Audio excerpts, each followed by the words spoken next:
اپنی آنکھوں کا صحیح استعمال آدمی کو صحیح کرتا ہے. آدمی اپنی آنکھ کا استعمال صحیح کرے تو اللہ تعالیٰ اس کی رہبری صحیح فرماتے ہیں. ہمیں خالی جگہوں کو اسی طرح بھرنا ہے مجلسوں میں جس طرح نماز میں ہم صفوں کی خالی جگہ بھرتے ہیں. مجلسوں میں خالی جگہ بھرنے کی ذمہ داری اسی طرح ہے جس طرح صفوں میں خالی جگہ بھرنے کی ذمہ داری ہے. ورنہ جب مجلسوں میں صفوں میں شیطان جگہ بنا لیتا ہے اور نماز کو خراب کرنے میں لگ جاتا ہے، صفوں میں خالی جگہ دیکھ کر شیطان اپنی جگہ بنا لیتا ہے اور نماز کو خراب کرنے میں لگ جاتا ہے. ایک آدمی اگر مجلس میں خالی جگہوں کو پر کرنے سے غافل ہے تو ہمیں خود سوچنا چاہیے کہ ہمارے درمیان کون ہوگا. فرشتے تو اس طرح کی مجلسوں کو گھیرتے ہیں جو اللہ کے نبی صلی اللہ علیہ وسلم کی بتائی ہوئی تمام سنتوں کا اہتمام کرتے ہیں، تمام آداب کا اہتمام کرتے ہیں. فائدہ اٹھانے کے لیے بہت بنیادی چیز ہے کہ آدمی کے اندر تمام آداب کا اہتمام ہو. اللہ جزائے خیر دے. پھر انشاءاللہ دلوں پر وہی اثر ہوگا اللہ کی باتوں کا، اللہ کے نبی صلی اللہ علیہ وسلم کی باتوں کا دلوں پر وہی اثر ہوگا جو صحابہ کرام رضوان اللہ علیہم اجمعین کے دلوں پر ہوتا تھا. ان کے دلوں کی کیفیت عجیب ہوتی تھی. اللہ کی بات سنتے تھے، اللہ کے نبی صلی اللہ علیہ وسلم کی بات سنتے تھے، دلوں میں اللہ تعالیٰ عجیب کیفیت فرماتے تھے. روایت میں ہے کہ حضرت ابوبکر صدیق رضی اللہ تعالیٰ عنہ جب انہوں نے سورہ اذا زلزلت سنی، جب یہ آیت نازل ہوئی تو یہ روتے روتے بالکل پریشان ہو گئے. کوئی آیت سنتے تھے، اس کا اثر دل پر، اس کا اثر اللہ کے نبی صلی اللہ علیہ وسلم نے حد درجہ غم اور حد درجہ ان کے اندر کی بے چینی کو دیکھ کر کے آپ صلی اللہ علیہ وسلم نے تسلی دی کہ اگر گناہ نہ ہو تو اللہ تعالیٰ ایسے لوگ پیدا کریں جن سے گناہ ہو اور اللہ تعالیٰ پھر انہیں معاف فرمائے. نعوذ باللہ من ذالک گناہ کرنے کی ترغیب نہیں تھی، لیکن ایسا خوف طاری تھا کہ اللہ کے نبی صلی اللہ علیہ وسلم نے تسلی عطا فرمائی. ایسا دل اثر لیتے تھے. اس لیے ہم سب کو اس کی فکر کرنی ہے. ہم سب کو یہ ایمانی مجلسیں ہیں، یقین کرنا ہے. صحابہ کرام رضوان اللہ علیہم اجمعین جو مجالس ایمان کی زیادتی کے لیے، ایمان میں قوت کے لیے قائم کرتے تھے، بعینہ ہی یہ وہی مجلسیں ہیں، یہی مجلسیں ہیں، ایمانی مجلسیں. ہم سب کو اللہ اس کا عادی بنا دے کہ ہم اسی طرح فکر کریں جس طرح صحابہ کرام فکر فرمایا کرتے تھے. آؤ ہم اللہ پر ایمان لائیں، آؤ ہم اپنے ایمان کو تازہ کریں. ہمیں اسی نیت سے بیٹھنا ہے کہ ہمارا ایمان بڑھے، ہمارے اندر ایمان تازہ ہو. اللہ نے خود صحابہ کرام کی شان بیان فرمائی کہ ان پر اللہ کی آیتیں تلاوت کی جاتی ہیں تو ان کے ایمان میں اضافہ ہو جاتا ہے. ایمان میں اضافہ، معلومات میں اضافہ نہیں کہ معلومات جمع کرنا ہے. آدمی کو معلومات نفع نہیں پہنچاتی، آدمی کو ایمان نفع پہنچاتا ہے. تو اللہ نے یہ نہیں کہا کہ ہاں ان کے معلومات میں اضافہ ہو جاتا ہے، ہاں ایمان میں اضافہ ہو جاتا ہے. یہ اللہ نے خود گواہی دی کہ ان کے ایمان میں اضافہ ہو جاتا ہے اور ان کے اندر ایمانی صفات پیدا ہوتی. ایمانی صفات. ہمیں تو ایمان میں اضافے کے لیے بیٹھنا ہے، پھر جو سنیں گے وہ ساری چیزیں ہماری زندگی میں آئیں گی. اور علم کا عمل میں آنا یہی آدمی کے ترقی کا سبب ہے. علم کا عمل میں آنا یہی آدمی کے ترقی کا، اللہ کے قرب کا یہ بہت بنیادی سبب ہے، بہت بنیادی. چلو بھائی جہاں جگہ ملے بیٹھ جاؤ. اللہ جزائے خیر دے آپ لوگوں کو، جہاں جگہ مل جائے.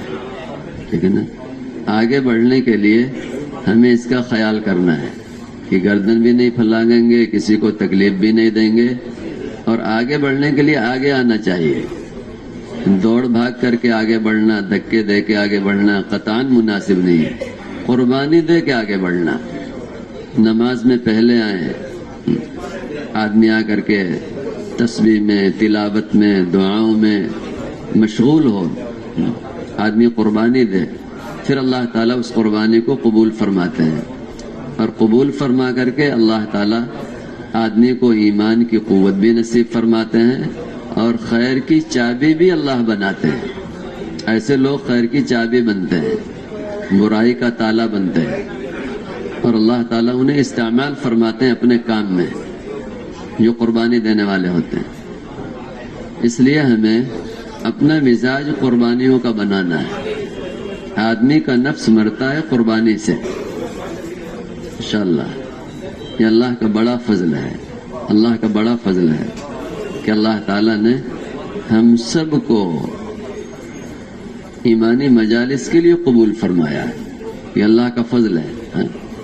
اس لیے فکر اس بات کی کرنی ہے کہ ہمارا دل اسی طرح اثر لے ہمارا دل، جس طرح صحابہ کرام رضوان اللہ علیہم اجمعین کے قلوب اثر لیا کرتے تھے.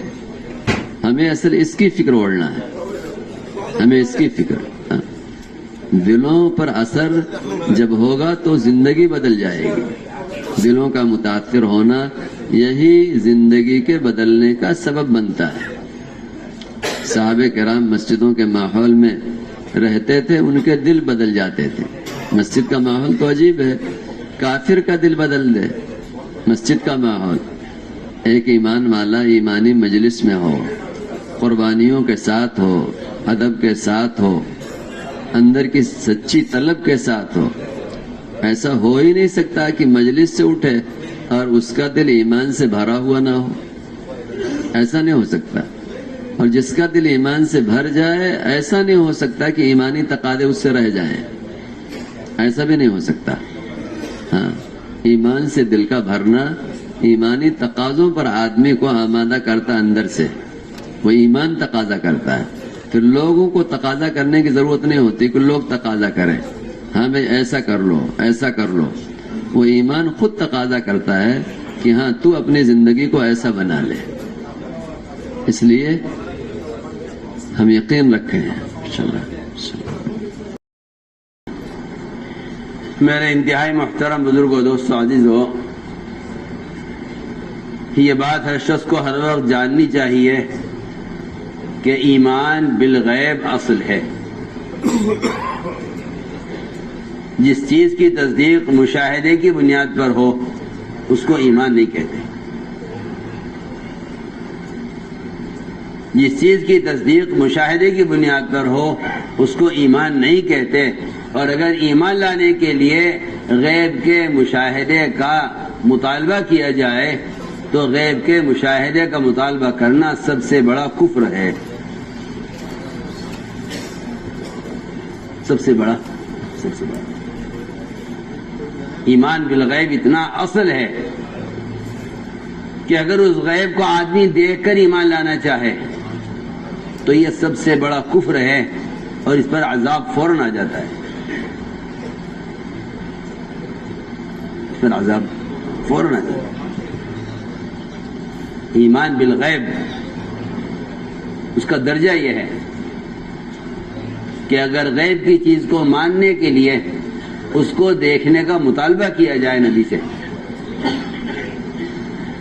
اس کو دیکھنے کا نبی سے مطالبہ کیا جائے تو عذاب فوراً آ جائے گا.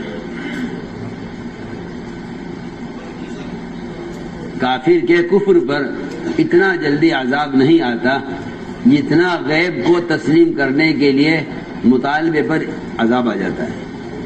میری بات توجہ چاہتی مجھے عرض کرنا ہے کہ جب ایمان کمزور ہو جاتا ہے مومن کا تو اللہ حفاظت فرمائے اس کی بھی طبیعت اس طرف مائل ہونے لگتی ہے. اس کی طبیعت مائل ہونے لگتی ہے اس طرف کہ کاش ہم دیکھتے جہنم کیا ہے، جنت کیا ہے.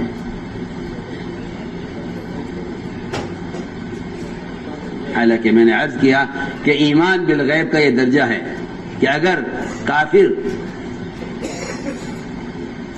ایمان لانے کے لیے غیب کو دیکھنے کا مطالبہ کرے. موسیٰ علیہ السلام کی قوم نے کہا تھا ارنا اللہ جہرتاً کہ اللہ آپ ہمیں ایک مرتبہ اللہ کی زیارت کرا دیجئے، ہم یقین کر لیں گے کہ آپ سچے ہیں. کہ اللہ پر ایمان لے آؤ، کہ اللہ دکھلا تو دیجئے ہمیں. اس مطالبے پر فوراً بجلی گری ان پر، اس لیے کہ انہوں نے غیب کو دیکھنے کا مطالبہ کیا ہے. اس لیے مجھے عرض کرنا سب سے پہلے ہے یہ کہ ایمان بالغیب اصل ہے. نبی سے غیب کی چیز کو دیکھنے کا مطالبہ کرنا یہ کفر ہے، یہ کفر ہے. اور نبی کی بات کی تصدیق کر دینا نبی کے اعتماد پر یہ ایمان ہے. ہمیں دکھلا دیجیے ہم مان لیں گے، کہ دیکھ کر مان لینا اس کو ایمان نہیں کہا گیا ہے، اس کو کفر کہا گیا ہے. اسی لیے صحابہ کے بارے میں آتا ہے کہ اگر ان کے سامنے جنت اور دوزخ اپنی حقیقت کے ساتھ پیش کر دی جائیں اور ان کو دکھلا دی جائیں کھلی آنکھوں دنیا میں، تو ان کے ایمان میں کوئی اضافہ نہیں ہوگا. ایمان میں کوئی اضافہ نہیں. کیا دیکھ کر زیادہ ایمان لاتے ہیں، بغیر دیکھے کم لاتے تھے کہ نہیں؟ ان کے ایمان میں کوئی اضافہ نہیں ہوگا. ایمان کا کمال یہ ہے کہ جتنا یقین دیکھ کر ہو اتنا ہی یقین بغیر دیکھے ہو. تو میں نے عرض کیا کہ اللہ تعالی ایمان بالغیب کا امتحان لیتے ہیں. یہ پنکھا چلا رہا. ایمان بالغیب کا کیا لیتے ہیں؟ ایمان بالغیب کا امتحان لیتے ہیں. اللہ تعالی ایمان بالغیب کا امتحان لیتے ہیں. اور یہ امتحان ایسا امتحان ہوگا، دھیان سے بات سننا بہت، یہ امتحان ایسا امتحان ہوگا کہ جس کی خبریں عقل کے، قیاس کے، زمانے کے اور انسان کی سوچ کے بالکل خلاف ہوں گے. بالکل خلاف. نبی کی خبر عقل کے خلاف ہوگی،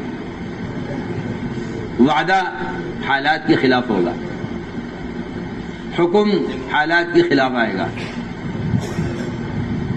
حکم حالات کے خلاف آئے گا، وعدہ حالات کے خلاف آئے گا، اور خبر جو آئے گی وہ بالکل عقل کے خلاف آئے گی. تاکہ ہم یہ دیکھ لیں کہ نبی کی بات کے ماننے میں تمہاری عقل کو تو کوئی دخل نہیں ہے. تمہاری عقل کو تو اگر ذرہ برابر بھی نبی کی بات کو تسلیم کرنے میں عقل کو شامل کیا تو اس کو ایمان نہیں کہا جائے گا. میں اس کی مثال عرض کرتا ہوں. عقل یہ کہتی ہے، تجربہ یہ کہتا ہے کہ آگ لکڑی کو جلاتی ہے. آگ ایک تجربہ ہے، انسانوں کا مشاہدہ ہے، عام تجربہ ہے کہ آگ لکڑی کو جلا دیتی ہے. اللہ تعالیٰ نے کافروں کے انکار کو بڑھانے کے لیے، مومن کے ایمان کو بڑھانے کے لیے قرآن میں یہ بیان فرمایا کہ جہنم میں ایک درخت ہے. جہنم میں ایک،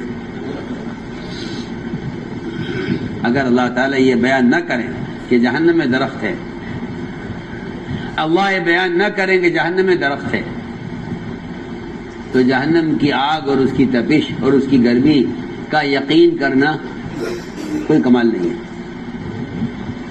ہو سکتا ہے جہنم کی آگ، اس کی تپش کا یقین کرنا کوئی کمال نہیں ہے. اللہ تعالیٰ نے بیان کیا قرآن میں کہ جہنم میں درخت ہے. یہ ایک آزمائش ہے مومن کے لیے، ایک فتنہ ہے کہ ہم دیکھنا چاہتے ہیں کہ اگر ہم تم سے یہ کہیں کہ جہنم میں درخت ہے تو تم جہنم کی آگ کی گرمی کا یقین کرتے ہو یا انکار کرتے ہو. اور ظاہر بات ہے کہ اگر عقل کو داخل کرو گے تو کہو گے کہ جہنم کی آگ گرم نہیں ہے، اگر گرم ہوتی تو درخت جلتا. تو کفار نے یہ تو کہا تھا. ہمیں اس آگ کا اپنے کفر کی وجہ سے کوئی ڈر نہیں ہے، کیونکہ جو آگ درخت کو نہیں جلائے گی وہ ہمیں بھی جلائے گی۔ میں آپ سے ایسی بات عرض کر رہا ہوں کہ اس زمانے کا مسلمان اس ایمان کے ضعف کی وجہ سے دین میں تحریف کر رہا ہے، اس کی تحریف کی بنیاد یہ ہے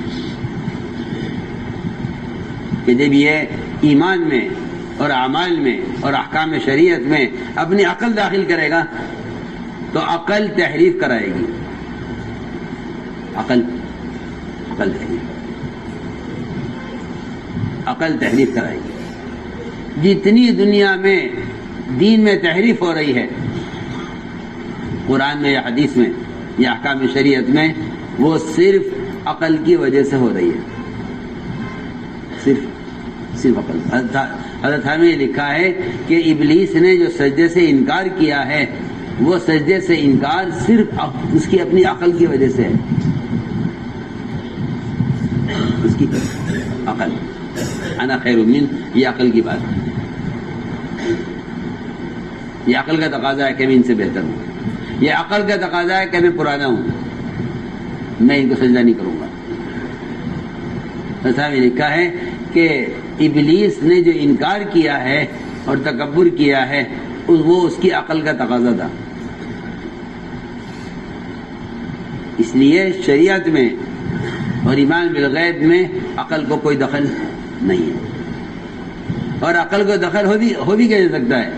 اس لیے کہ عقل مخلوق ہے، وہ مخلوق کو دیکھتی ہے۔ عقل مخلوق ہے، مخلوق کو دیکھتی ہے۔ شاہ عبد العزیز محدث دہلوی وہ لکھتے ہیں فتح العزیز میں، جو ایک تفسیر ہے فتح العزیز، اس میں لکھتے ہیں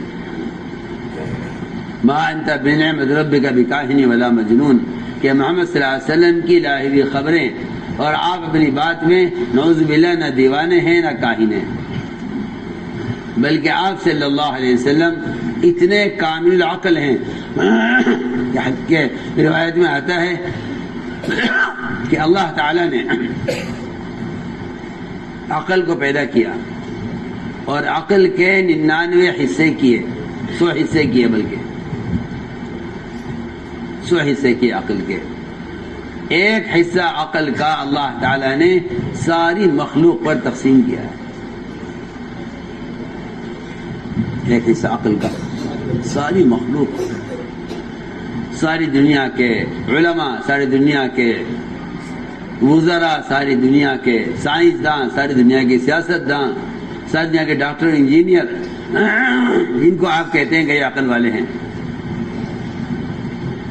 ان پر اللہ تعالی نے عقل کا ایک حصہ تقسیم کیا ہے۔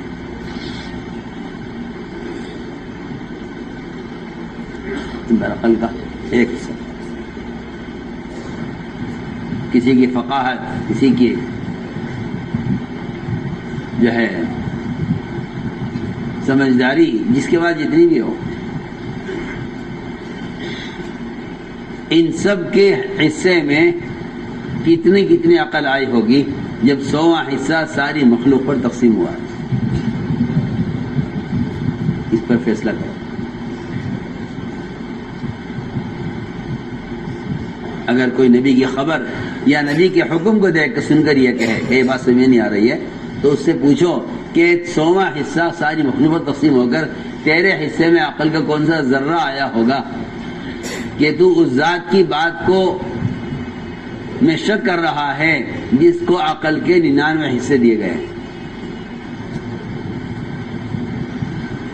تو شاہ صاحب نے حدیث نقل کی ہے کہ 99 حصے عقل کے دیے گئے ہیں تنہا محمد صلی اللہ علیہ وسلم کو، اور 100واں حصہ تقسیم کیا گیا ہے ساری مخلوق پر۔ اب بتائیے کہ مخلوق اور امت معدوم العقل ہوئی کہ نہیں، اور پچھلی ساری شریعتیں کیوں نہ منسوخ ہوں جب آپ صلی اللہ علیہ وسلم کو عقل کے 99 حصے دیے گئے، اور 100واں حصہ سب پر تقسیم ہوا ہے۔ تو میں نے ایک بات عرض کی ہے کہ علم اور ایمان اور احکام اور خبریں اس میں عقل کو کوئی دخل نہیں ہے، اس میں عقل کو کوئی دخل نہیں۔ اگر آپ اس میں عقل داخل کی تو عقل تقاضا کرے گی اس کا کہ آگ درخت کو جلائے گی، لہذا آگ کا انکار کر دیں۔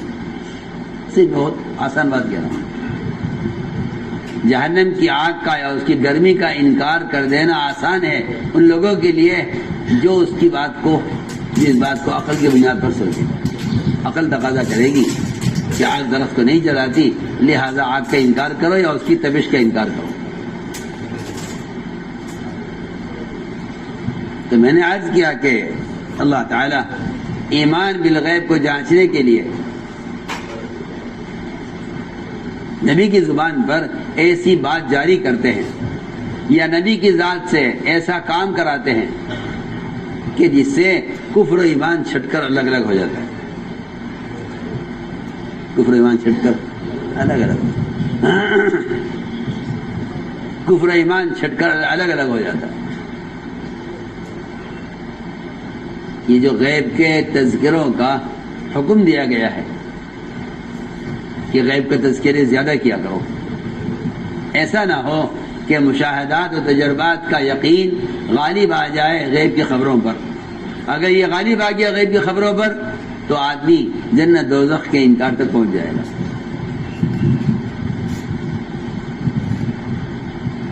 دہریت جو بنتی ہے، دہریت جو پیدا ہوتی ہے وہ غیب کے تذکرے نہ کرنے سے پیدا ہوتی ہے۔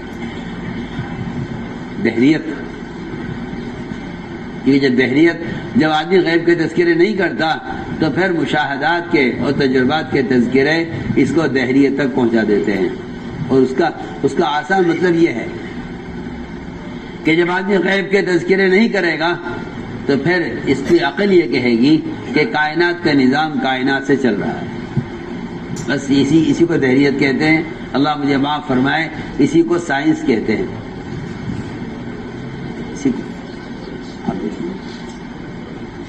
سائنس اور دہریت دونوں بالکل سگے بھائی ہیں، دونوں میں کوئی فرق نہیں ہے، دونوں میں کوئی فرق اللہ کی قسم نہیں۔ سائنس بھی یہ کہتی ہے کہ نظام کائنات کائنات سے چلتا ہے، دہریت کا خلاصہ بھی یہی ہے کہ کائنات کے نظام کائنات سے چلتا ہے۔ میری بات بہت توجہ چاہتی ہے۔ غیب کے تذکروں کا حکم اس لیے دیا گیا ہے تاکہ کہیں تمہاری عقل وہ غالب نہ آ جائے اور کہیں تم یہ نہ سمجھو کہ ہاں عقل کی بنیاد پر احکام بھی تسلیم کرو، عقل کی بنیاد پر خبر بھی تسلیم کرو۔ میں بہت اہم بات کہنے جا رہا ہوں۔ جنہوں نے نبی کی بات کو عقل پر لیا، میں ان کی مثالیں عرض کروں گا آپ سے۔ نبی کی بات کو عقل کے خلاف تسلیم کیا وہ ایمان والے ہوئے، یہ نبی کی بات کو عقل کی بنیاد پر لیا وہ کفر کی طرف گئے۔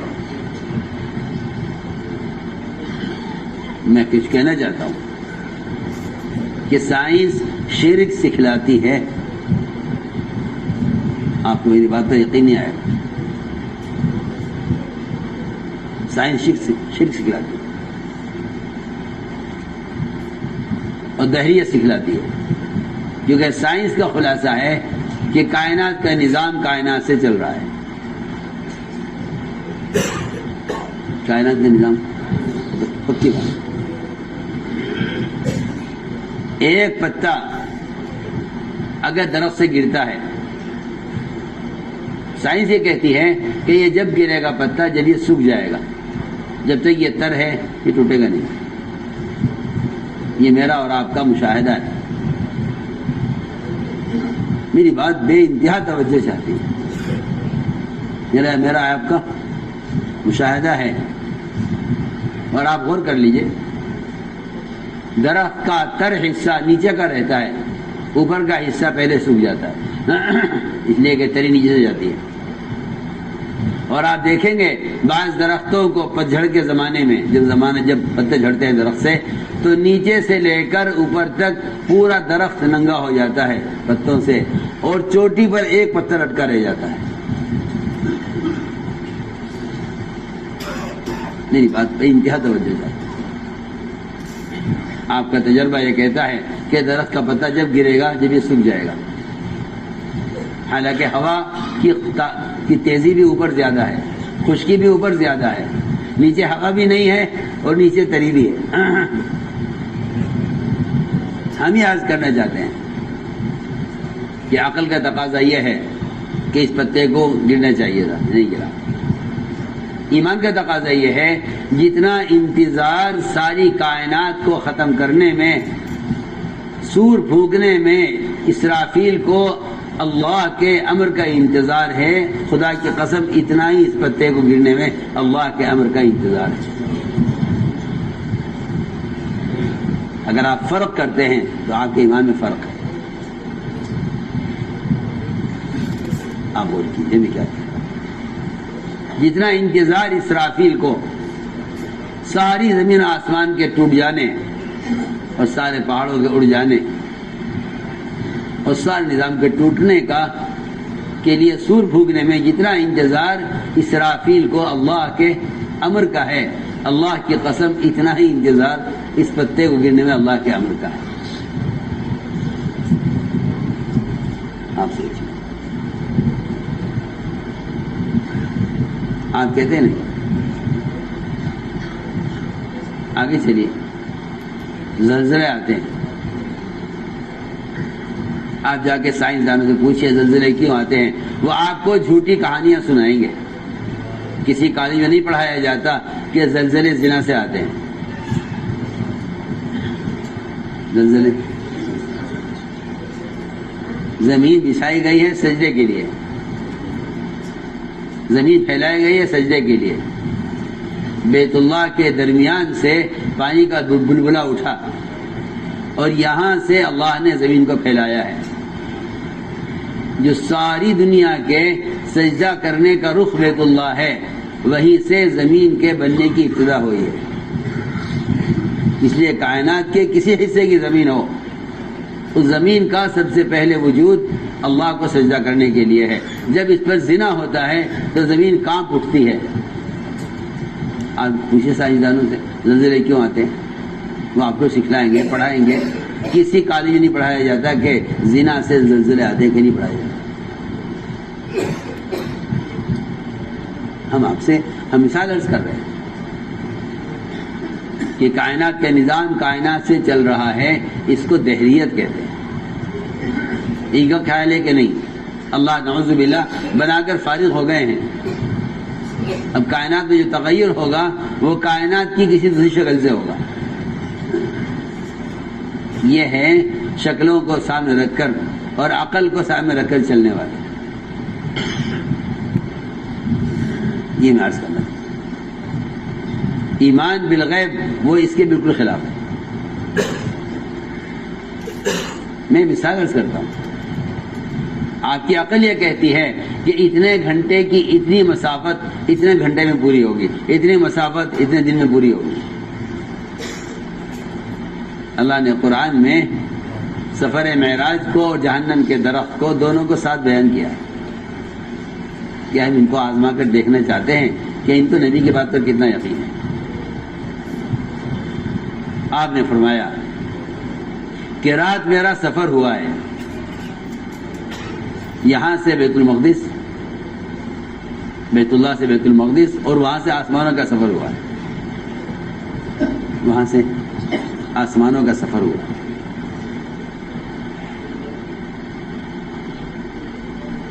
صبح آپ نے خبر کی تو ابو جہل کو پہلے خبر کی۔ آپ یہ خیال کرتے ہیں کہ بھئی غیب کی بات اور ایمان یقین کی بات تو مومن سے ہو، ابو جہل کو کیا مطلب اس سے؟ کہ نہیں، نبی تو سب کو اپنی بات سب کو پہنچائیں گے، جن کا دل چاہے کفر کرے کہ چاہے ایمان لائے۔ اور اگر صدیق کو بعد میں پتہ چلا، ابو جہل کو آپ نے پہلے ذکر کر دیا۔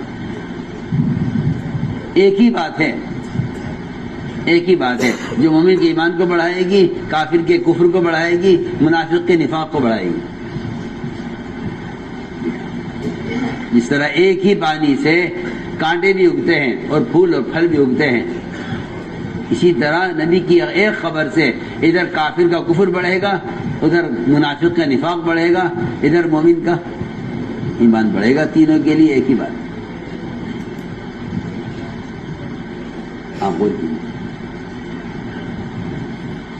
لوگ دوڑو لگے وہ صدیق کے بعد کہ آج تمہارا ساتھی یہ کہہ رہا ہے کہ رات کو کہ کسی حصے میں سفر ہوا ہے ہمارا جسم کے ساتھ، جس میں 1 مہینے کا سفر تو زمینی ہے اور باقی لامحدود سفر آسمانوں کا ہے۔ 50,000 سال کی مسافت تو جبرائیل کی ہے، اس سے آگے کی مسافت جہاں جبرائیل کبھی گئے نہ کبھی جا سکیں گے وہ اس سے زیادہ ہے۔ آپ غور کیجیے۔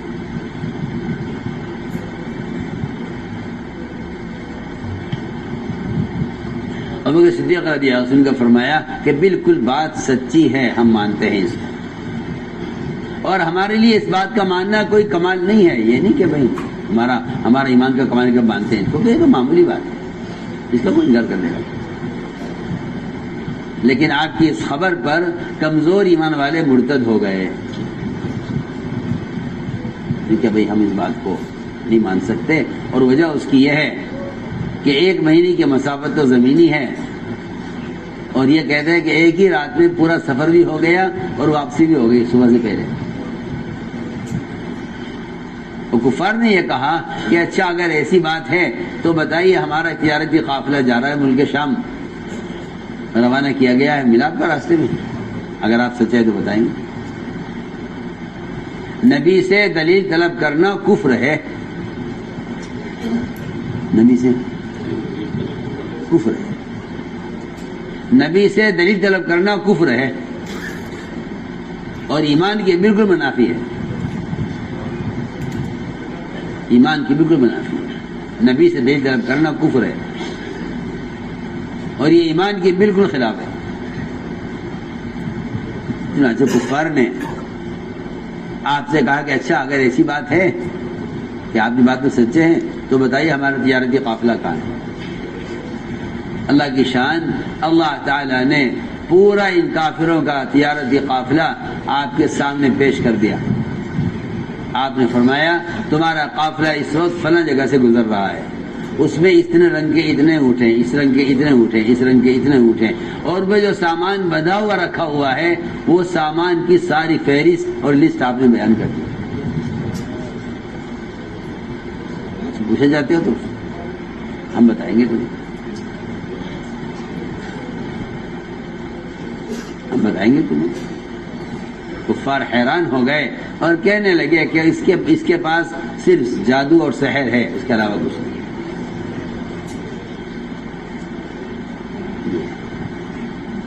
تو میں نے عرض کیا کہ یہ ایمان بالغیب کی مثالیں ہیں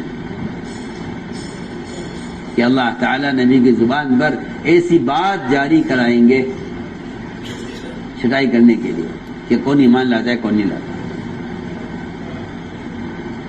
کون ایمان لاتا ہے کون نہیں لاتا۔ ہم یہ بات جو عرض کر رہے ہیں کہ ایمان بالغیب اور غیب کے امور کے تذکرے کیا کرو، غیب کے تذکرے کیا کرو، تاکہ یقین میں اور شریعت میں، ایمان میں اور شریعت میں، ایمان میں اور احکام میں عقل داخل نہ ہو، ورنہ عقل مشاہدے کا تقاضا کرے گی، عقل مشاہدے کا تقاضا کرے گی، اور ساری خبریں جو ہوں گی وہ ظاہر کے خلاف ہوں گی، خبریں سب ظاہر کے خلاف ہوں۔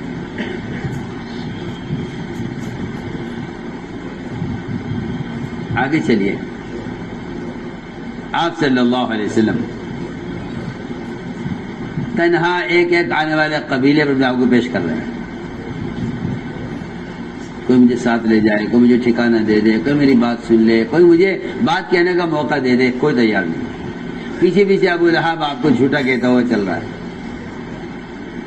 آپ صلی اللہ علیہ وسلم نے قبائل پر سے ملاقاتیں کرتے کرتے سب سے بڑا قبیلہ تعداد میں سب سے زیادہ تھا بکر بن وائل، اس سے آپ نے ملاقات کی.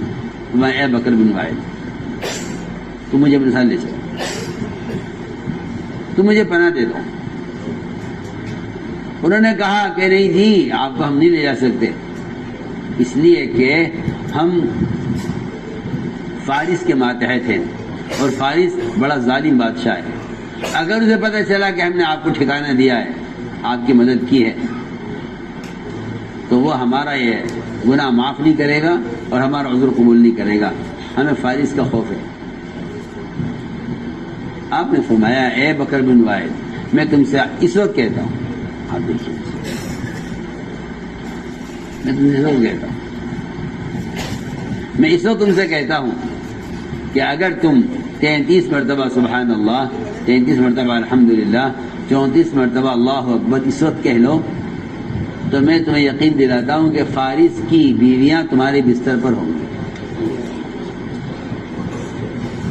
جن تسبیحات کا آج مسلمان کہاں بھی اہتمام نہیں ہے نماز کے بعد، ان تسبیحات پر فارس کی بیویوں کے باندیاں بننے اور اس کی اولاد کے کفار مکہ کا غلام بننے کی آپ صلی اللہ علیہ وسلم ان کو یقین دلا رہے ہیں کہ اگر تم یہ مان جاؤ. اے بکر بن وائل جی فارس کی عورت تو مجھے لے جا نہیں سکتے، میں تمہیں یقین دلاتا ہوں کہ اگر تم 33 مرتبہ اس سے کہہ رہے 33 مرتبہ الحمدللہ اور 34 مرتبہ اللہ اکبر کہہ دو، میں تمہیں یقین دلاتا ہوں. اس لیے کہ داعی کی نظر ہمیشہ نتیجے پر ہوتی ہے، وہ موجودہ حالات کو نہیں دیکھتا موجودہ حالات کیا ہے. حالانکہ موجودہ حالات صرف لا الہ الا اللہ کے کلمے کو بھی قبول کرنے کے نہیں ہیں،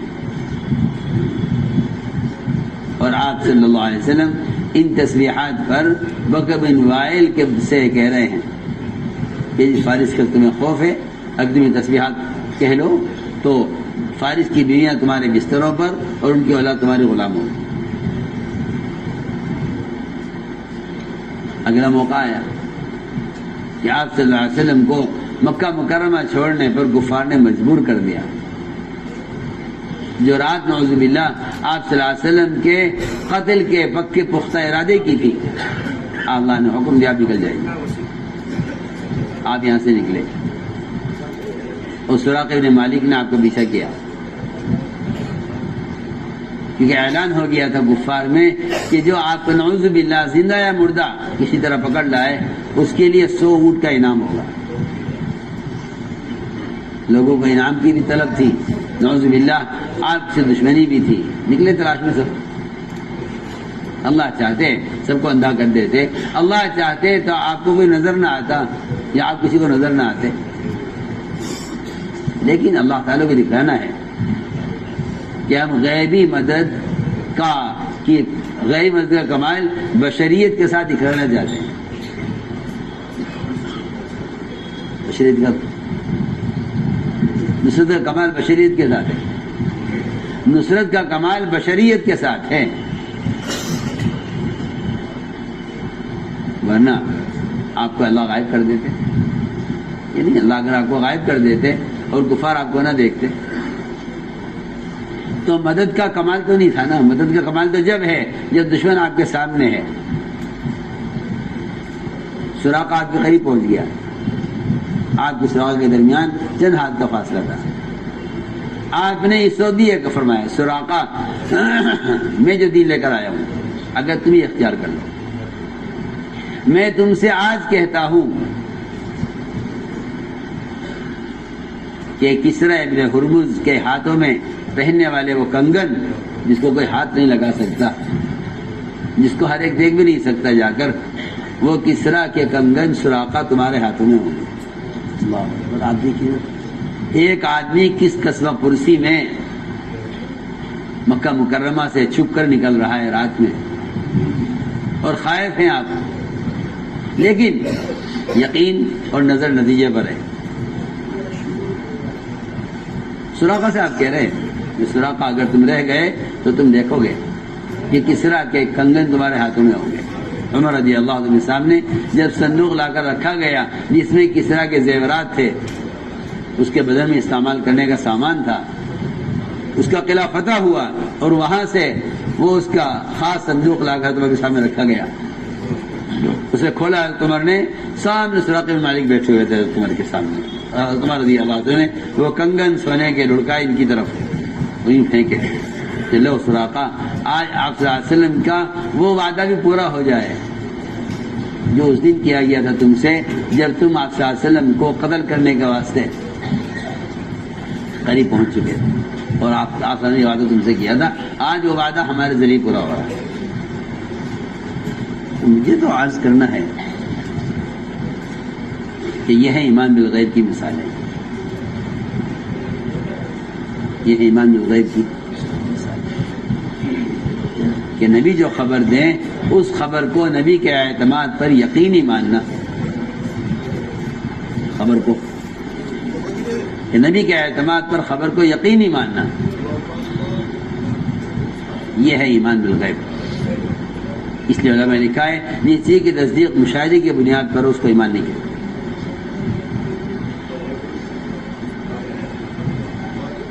اسی لیے جتنا یقین ہونا چاہیے نبی کی بات کا اللہ کی ذات کے بارے میں، اتنا ہی یقین ہونا چاہیے نبی کی بات کا نبی کی ذات کے بارے میں۔ آپ صلی اللہ علیہ وسلم جتنے سچے اللہ کے بارے میں ہیں اتنے ہی سچے اپنے بارے میں ہیں۔ اس لیے نبی کے ذاتی معاملات میں بھی امتی کو اتنا ہی یقین کرنا ہے جتنا یقین نبی کی اس خبر پر کرنا ہے جو خبر اللہ کی طرف سے آ رہی ہے۔ آپ صلی اللہ علیہ وسلم نے ایک دیہاتی سے گھوڑا خریدا، یہ اس کی مثال ہے کہ نبی کو اللہ کی ذات کے بارے میں جتنا سچا مانتے ہو اتنا ہی نبی کو اس کی اپنی ذاتی معاملات کے بارے میں بھی سچا ماننا پڑے گا۔ آپ نے معاملہ کیا ایک شخص سے، ایک گھوڑے کا، یہ گھوڑا کتنے کا ہے؟ انہوں نے کہا جی گھوڑا اتنے کا ہے۔ معاملہ ہو گیا، قیمت طے ہو گئی، آپ نے گھوڑا لے لیا، آپ قیمت دینے لگے، اچانک کچھ لوگ ملے گھوڑے والے سے اور پوچھا کیا گھوڑا بیچو گے؟ اس نے یہ نہیں کہا بک چکا ہے، اس نے قیمت بڑھا کر بتائی، کوئی اور تیار ہو گیا زیادہ قیمت پر، یہ اپنی بات سے پھر گیا، اے محمد صلی اللہ علیہ وسلم آپ گھوڑا خریدیں ان کو بیچ دوں؟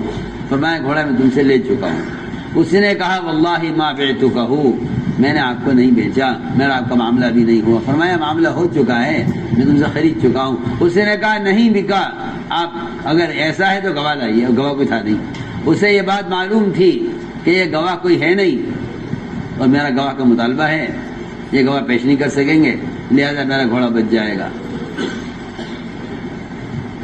آپ فرمایا کہ گواہ تو کوئی تھا نہیں، میں نے کہا نہیں گواہ لائیے آپ۔ میں گواہ کوئی نہیں ہے، اس نے کہا نہیں گواہ لائیے۔ اس کو ایسا بہانہ مل گیا تھا گواہ کے مطالبے کا کہ جس سے آپ گھوڑا چھوڑ دیتے۔ اتنے میں خزیمہ ثابت وہاں سے گزر رہے تھے، انہوں نے دیکھا، جس کو میں نے شروع میں عرض کر دیا تھا کہ نبی سے گواہی طلب کرنا کفر ہے، نبی سے گواہ طلب کرنا کفر ہے، صاف بات۔ اس کا مطلب یہ ہے کہ تم نبی کو سچا نہیں مانتے،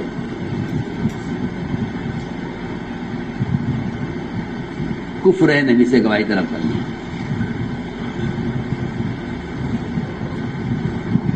خزیمہ نے کہا آگے بڑھ کر آپ کو گواہ چاہیے؟ دیہاتی سے گواہ چاہتے؟ میں گواہ ہوں، میں گواہی دیتا ہوں۔ آپ نے فرمایا کہ اے خزیمہ تم نے گواہی کیسے دی ہے جب تم موقع پر موجود نہیں تھے؟ یہ سوال خدا نہ کرے نعوذ باللہ، اس سوال کا مقصد یہ نہیں ہے کہ تمہاری گواہی کا اعتبار نہیں ہے کیونکہ تم موقع پر موجود نہیں تھے۔ یہ سخت امتحان ہے صحابی کا کہ یہ تو آج فیصلہ ہوگا کفر کا یا کمال ایمان کا۔ اگر گھبرا کر یہ کہہ دیں کہ جی مجھے معلوم نہیں تو یہ کفر ہے،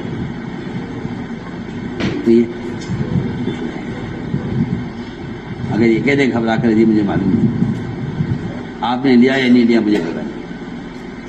نعوذ باللہ، اگر اس ذرا سے گھوڑے کے معاملے میں بھی صحابی یہ کہہ دیتے کہ جی مجھے معلوم نہیں ہے،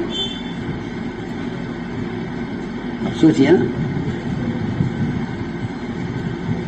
وحی لکھنے والے صحابی عبداللہ بن سعد بن سرح،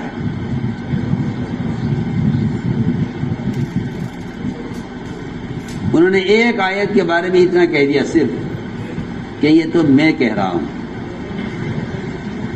ایک آیت کے بارے میں اتنا کہہ دیا میں کہہ رہا ہوں، اتنی بات پر صرف کہ قرآن کی ایک آیت، وہ الفاظ ان کی زبان میں بھی جاری ہو گئے، وہی الفاظ آپ صلی اللہ علیہ وسلم نے بھی بیان فرمائے، اتنی بات پر اللہ نے آزمایا، یہ وحی کا انکار کر کے کافر ہو کر آپ کے پاس سے اٹھے اور باہر نکل کے کہا کہ میں بھی نبی ہوں، میرے پر بھی قرآن آتا ہے۔ آپ سنیے تو صحیح کتنا نازک معاملہ ہے، وحی ہمارے صحابی۔ آپ دونوں واقعات کو ذہن میں رکھیں، میں کچھ کہہ رہا ہوں، دونوں واقعات ذہن میں رکھیے۔ ادھر ایک معمولی گھوڑا ہے، اس کے بارے میں حضرت خزیمہ کو کی گواہی ہم ڈانٹ کر پوچھیں گے جیسے گواہی دی آپ نے، اگر آپ گھبرا کر یہ کہہ دیں کہ مجھے معلوم نہیں تو کفر ہے۔ یہاں ان کا ایمان کا امتحان تھا حضرت خزیمہ بن ثابت کے، اور یہاں یہ وحی لکھنے والے عبداللہ بن سعد بن سرح، جب آپ پر وحی آتی تھی تو آپ ان کو بلواتے تھے لکھنے کے لیے، یہ پڑھے لکھے آدمی تھے۔ یہ کہتے ہیں کہ صرف علمی استعداد کافی نہیں ہے، ایمان اس سے زیادہ اہم اور ضروری ہے، ورنہ پڑھے لکھے آدمی تھے، کتابت اچھی جانتے تھے۔ آپ نے فرمایا ان سے، بلوایا ان کو وحی لکھوانے کے لیے، یہ بیٹھے ہوئے تھے انتظار میں کہ آپ کو گبر سے وحی کے اثرات ختم ہوں۔ آپ پر وحی آتی تھی تو آپ صلی اللہ علیہ وسلم سردیوں میں آپ پسینہ پسینہ ہو جاتے تھے، اس کا بوجھ وحی کا۔ صحابی دیکھ رہے آپ پر وحی کے اثار، منتظر ہیں کہ یہ آیت آپ وحی پوری ہو تو لکھوائیں۔ اللہ تعالیٰ نے انسان کی تخلیق کے سارے مراحل قرآن میں بیان کیے کہ ہم نے انسان کو ماں کے رحم میں کس طرح بنایا ہے، پوری آیت آپ نے لکھوائی، پوری آیت۔ آخر میں آیت نازل ہوئی آپ صلی اللہ علیہ وسلم پر، فتبارک اللہ احسن الخالقین، یہ آیت نازل ہوئی آپ پر۔ اللہ کی شان، اللہ نے ان صحابی کے ایمان کا امتحان لینے کے لیے جو الفاظ آپ پر وحی ہوئے، وہی الفاظ وحی کے بیان کرنے سے پہلے اللہ نے ان کی زبان پر جاری کر دیے صحابی کو۔ امتحان دیکھیں نا کتنا سخت، ان کو اپنی زبان سے کہا فتبارک اللہ احسن الخالقین۔ آپ نے فرمایا ان صحابی سے کہ ہاں اس کو بھی لکھو۔ میں نے کہا یہ تو میں کہہ رہا ہوں۔ میں کہ ٹھیک ہے تم کہہ رہے ہو، لیکن اللہ نے انہی الفاظ کے اوپر وحی کی۔ امتحان ہے کہ آپ کو نبی پر وحی کے آنے کا کتنا یقین ہے۔ آپ سنیے تو صحیح کیسا عجیب قصہ ہے، بالکل وہی الفاظ ان کی زبان پر نکلے، اللہ نے کیے دیکھنے کے لیے کہ دیکھیں اس کو نبی کے وحی پر اس کا کتنا یقین ہے۔ انہوں نے آپ سے پہلے کہہ دیا فتبارک اللہ احسن الخالقین، اللہ کی ذات بابرکت ہے، سب سے اچھا بنانے والے ہیں۔ فرمایا ہاں یہ بھی لکھو۔ تو یہ کہنے لگے کہ کوئی وحی نہیں آتی آسمان سے، جس کی بات اچھی لگتی ہے لکھوا دیتے ہیں۔ سنیے تو صحیح، عقل میں شروع سے کہہ رہا ہوں کہ عقل اور یقین، عقل اور ایمان، جی ہاں۔ انہوں نے صاف کہا کہ نہیں، نعوذ باللہ وحی کوئی نہیں آتی آسمان سے، جس کی بات اچھی لگتی ہے وہ لکھوا دیتے ہیں۔ یہاں سے اٹھے باہر نکلے اور اعلان کر دیا جا کر لوگوں میں کہ میں نبی ہوں، اور یہ بھی کہہ دیا، ایک روایت میں ہے کہ ان پر کوئی وحی نہیں آتی ہے، جس کی بات اچھی لگتی ہے۔ آپ نے فرمایا اگر بیت اللہ کا پردہ پکڑے ہوئے مل جائے تو اس کو قتل کرنا ہے، اس کو چھوڑنا نہیں۔ ایک ذرا سی الفاظ میں لکھا ہے کہ کافر امید پر ہے، مومن خطرے میں ہے۔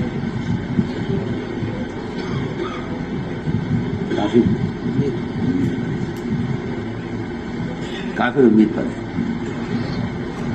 ان صحابی نے تو ایک بات پر آ کر پچھلی ساری وحی کا انکار کر دیا کہ جتنی خبریں نعوذ باللہ نے ہمیں غیب کے دی ہیں سب غلط ہیں۔ سنیے تو صحیح میں کیا کہہ رہا ہوں۔ یہاں تو ایک مومن نے ساری وحی کا انکار کر دیا، اور عمیر بن وہب کافر، مکے کے شیطانوں سے بڑا شیطان، آپ صلی اللہ علیہ وسلم کے قتل کے ارادے سے مکہ مکرمہ سے تلوار تیز کرا کے اپنے غلام سے آپ کو قتل کرنے کے لیے مدینہ پہنچا۔ وہاں رہنے والے کی کرام ہوتا تھا۔ آپ نے عمر بن وہب کو آگے بٹھایا، تلوار گلے میں لٹکی ہوئی۔ عمر کیسے آنا ہوا؟ کہ میں تو بھائی کو لینے آیا ہوں۔ فرمایا نہیں عمر بتاؤ کیسے آنا ہوا، تم بتاؤ ورنہ ہم بتائیں گے۔ کہ جی میں کہہ تو رہا ہوں۔ فرمایا تم 6 آدمیوں نے کعبے کے پاس بیٹھ کر جو مشورہ کیا تھا اور سب نے طے کیا تھا کسی کو بتانا مت، عمر تم جا کر محمد راج کو قتل کر دو، فلاں دن تم فلاں فلاں فلاں فلاں کعبے کے سائے میں بیٹھے ہوئے تھے حتیم میں، اور تم نے فیصلہ کیا تھا کہ میں قتل کر کے آتا ہوں، اور تم اپنے غلام سے تلوار تیز کرا کر مجھے قتل کرنے کے ارادے سے چلے ہو مکہ مکرمہ سے، اور تم مکے والوں سے کہہ کر نہیں آئے تھے کہ ابھی خوشخبری آنے والی ہے تمہارے پاس۔ عمر بن وہب نے کہا اشہد انک رسول اللہ، میں آج آپ کی پچھلی ساری وحی کی تصدیق کرتا ہوں، جتنے احکام اللہ نے آپ پر نازل کیے ہیں سب حق ہے۔ اللہ آپ اسے اندازہ کر لیجئے حضرت تھانوی کا ملفوظ، یہ کافر امید پر ہے، مومن۔ یہ 2 واقعات آپ ذہن میں رکھیے۔ ایک وحی لکھنے والا، آج ایک 12 سال کا بچہ بھی کہہ دے گا کہ یہ قرآن کی آیت ہے، آپ غلط کہہ رہے ہیں، قرآن کی آیت ہے۔ ایک 12 سال کا بچہ بھی کہہ دے گا کہ یہ قرآن کی آیت ہے، اس کا انکار نہیں کر سکتا۔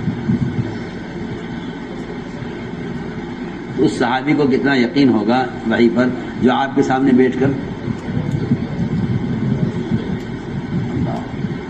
آپ کے سامنے بیٹھ کر آپ کے سامنے آپ کی مجلس میں جہاں جبرائیل موجود ہیں اور آسمان سے وحی آ رہی ہے، ان کا کیا یقین ہوگا۔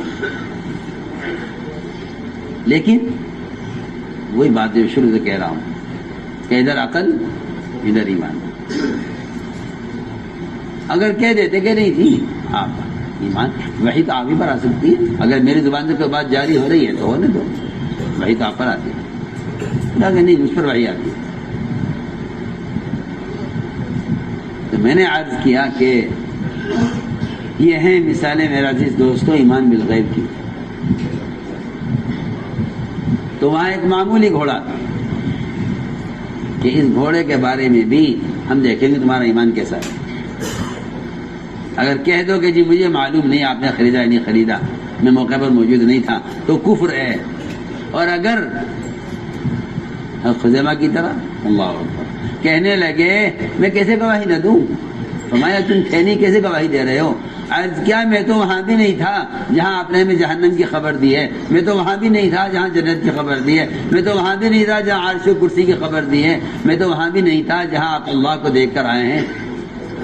میں تو بڑی بڑی چیزوں کی تصدیق کر چکا ہوں، میں کہیں آپ کے ساتھ نہیں تھا، تو آپ کیوں مجھ سے پوچھ رہے ہیں گھوڑے کے موقع پر تم تھے نہیں تو تم گواہی کیسے دے رہے؟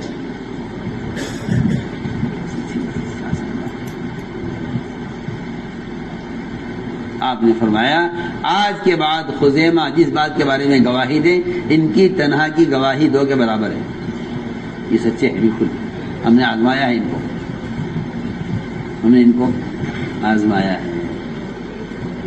میرے دوستو عزیزو، یہ ہے غور کرنے کی بات۔ یہ جنت دوزخ کے تذکرے یہ اندر وہ تاثر پیدا کرنے کے لیے ہیں، اور اس کا نتیجہ کیا ہے کہ اس کا نتیجہ خوف کا پیدا ہونا ہے، ورنہ صرف جنت دوزخ کے وجود پر ایمان لے آنا یہ ایمان کا کمال نہیں ہے، ایمان کا کمال نہیں ہے، بلکہ ایمان کا مقصد یہ ہے، اور ایمان کا یعنی کہنا چاہیے کہ ایمان کا مطلب یہ ہے، ایمان کا مطلب یہ ہے کہ جہنم کے عذاب کی شکلیں اور وہاں کی تکالیف کا یقین اس کو حرام سے روکے، اس کو حرام سے روکے۔ صرف اتنی بات نہیں ہے کہ میں مانتا ہوں جنت بھی حق ہے اور جہنم بھی حق ہے، کہ جہنم کے عذاب اور وہاں کی نقمتوں کا یقین اس کو حرام سے روکے۔ تو میری ساری بات اس پر تھی کہ ایمان بالغیب اصل ہے، ایمان بالغیب اصل ہے، جسی کی تصدیق دے کر کی جائے اس کو ایمان نہیں کہتے۔ اس لیے آپ اگر غور کریں گے تو صحابہ کرام کے آپ صلی اللہ علیہ وسلم کے درمیان سوال جواب ہیں ایمان کے بارے میں۔ جب کائنات میں کوئی تغیر ہوتا تھا تو آپ صلی اللہ علیہ وسلم سب سے پہلے صحابہ کا ایمان چولتے تھے کہ میرے صحابہ کے ایمان کا کیا حال ہے۔ جی اب تو صبح شام جو امور پیش آتے ہیں ان کے بارے میں کبھی غور ہی نہیں کرتے کہ یہ بات پیش آئی ہے، میرے ایمان کا کیا حال ہے۔ میں ایک مثال، چھوٹی سی مثال عرض کرتا ہوں۔ ہلکا سا جھٹکا آ جائے زلزلے کا تو لوگ اپنے مکان کو چیک کرتے ہیں کہ بھائی کہیں سے کوئی ستون تو نہیں ہل گیا، کوئی دیوار تو نہیں پھٹ گئی۔ ہاں میں مثال دے رہا ہوں بہت اچھی۔ کائنات میں تغیرات ہوتے ہیں، ہم ایسے موقعوں پر اپنے ایمان کی طرف متوجہ نہیں ہوتے کہ یہ تغیر ہوا ہے کائنات میں، میرے ایمان کا کیا حال ہے، بلکہ ایمان سے غافل ہو کر مسلمان یہ کہتا ہے کہ یہ بات اس لیے پیش آئی ہے، یہ بات اس لیے پیش آئی ہے، یوں ہوا ہے اس لیے اس طرح ہوا ہے، اگر یہ نہ ہوتا تو یہ بھی نہ ہوتا۔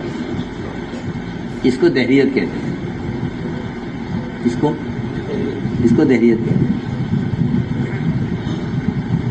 علی یہ فرماتے رضی اللہ تعالیٰ عنہ، اگر کوئی شخص یہ کہے اپنی زبان سے کہ اگر یوں نہ کرتے تو یوں ہو جاتا، اگر یوں کرتے تو یوں ہو جاتا، فرمایا بہتر یہ ہے کہ ایسا شخص ایک انگار اپنی زبان پر رکھ کر زبان کو جلا کر خاک کر دے، ختم کر دے۔ یہ بہتر ہے یہ کہنے سے کہ اگر یوں کرتے تو یوں ہو جاتا۔ کیوں کہ صرف اللہ کی ذات ہے، صرف اللہ کی ذات ہے، فعالا لما یرید۔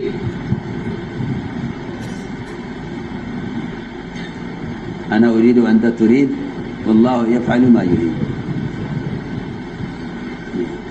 یہ کہاوت ہے، انا اريد وانت تريد والله يفعل ما يريد۔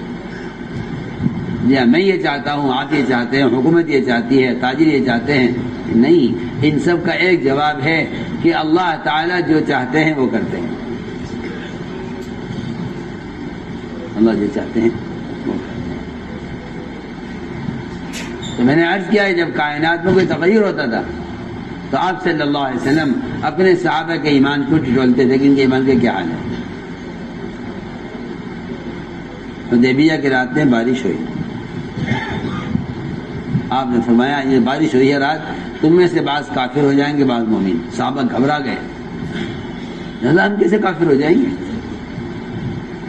آپ نے فرمایا جو کہے گا بارش اللہ کے امر سے ہوئی ہے وہ اللہ پر ایمان رکھنے والا ہے، جو کہے گا بارش فلاں ستارے کی وجہ سے ہوئی ہے وہ اللہ کا انکار کرنے والا اور ستاروں پر ایمان لانے والا ہے۔ صاف فرمایا۔ کیا ایک صاحب نے خبر دی، اخبار کی خبر آئی کہ پرسوں زبردست طوفان آئے گا اور زبردست بارش ہوگی، مینا عرفات مزدلفہ، اس میں سخت طوفان کا اور بڑی تیز بارش کا اور تیز ہوا کا کی خبر ہے۔ حج سے 2 دن پہلے اخبار میں بہت سے لوگوں نے حج نہیں کیا، مقامی لوگوں نے کہ نہیں بھائی نہیں جانا حج کو، طوفان آ رہا ہے۔ سنو تو صحیح کتنی مزے کی بات ہے۔ ہم سے ایک صاحب نے کہا کہ یہ اخبار کی خبر ہے، میں نے کہا ذرا تلاش کرو اس کے ساتھ قیامت کی بھی تاریخ وقت لکھا ہوا ہے، دیکھو ذرا قیامت کس وقت کتنے بجے قائم ہوگی، ذرا تلاش کرو اخبار میں۔ یعنی کہ اخبار میں کیا، یہ کس کو معلوم ہے کہ قیامت کیوں قائم ہوگی؟ میں نے کہا قرآن میں دونوں باتیں ایک ساتھ ہیں کہ اللہ کے غیر نہیں جانتا بارش کب برسے گی، اللہ کے غیر نہیں جانتا قیامت کب قائم ہوگی۔ دونوں باتیں قرآن میں ایک ساتھ لکھی ہوئی ہیں۔ ان اللہ عنده علم الساعة وينزل الغیث۔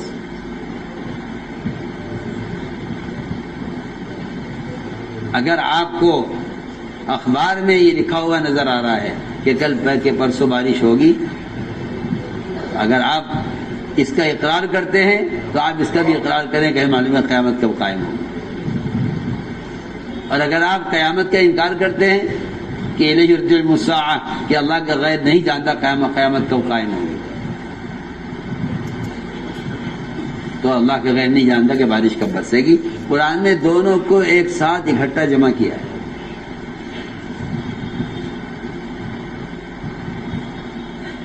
کہنے کہ جی وہ تو معلوم نہیں قیامت کب قائم ہوگی، ہاں یہ معلوم ہے ہمیں کہ بارش کب برسے گی، یہ کیسے ہو سکتا؟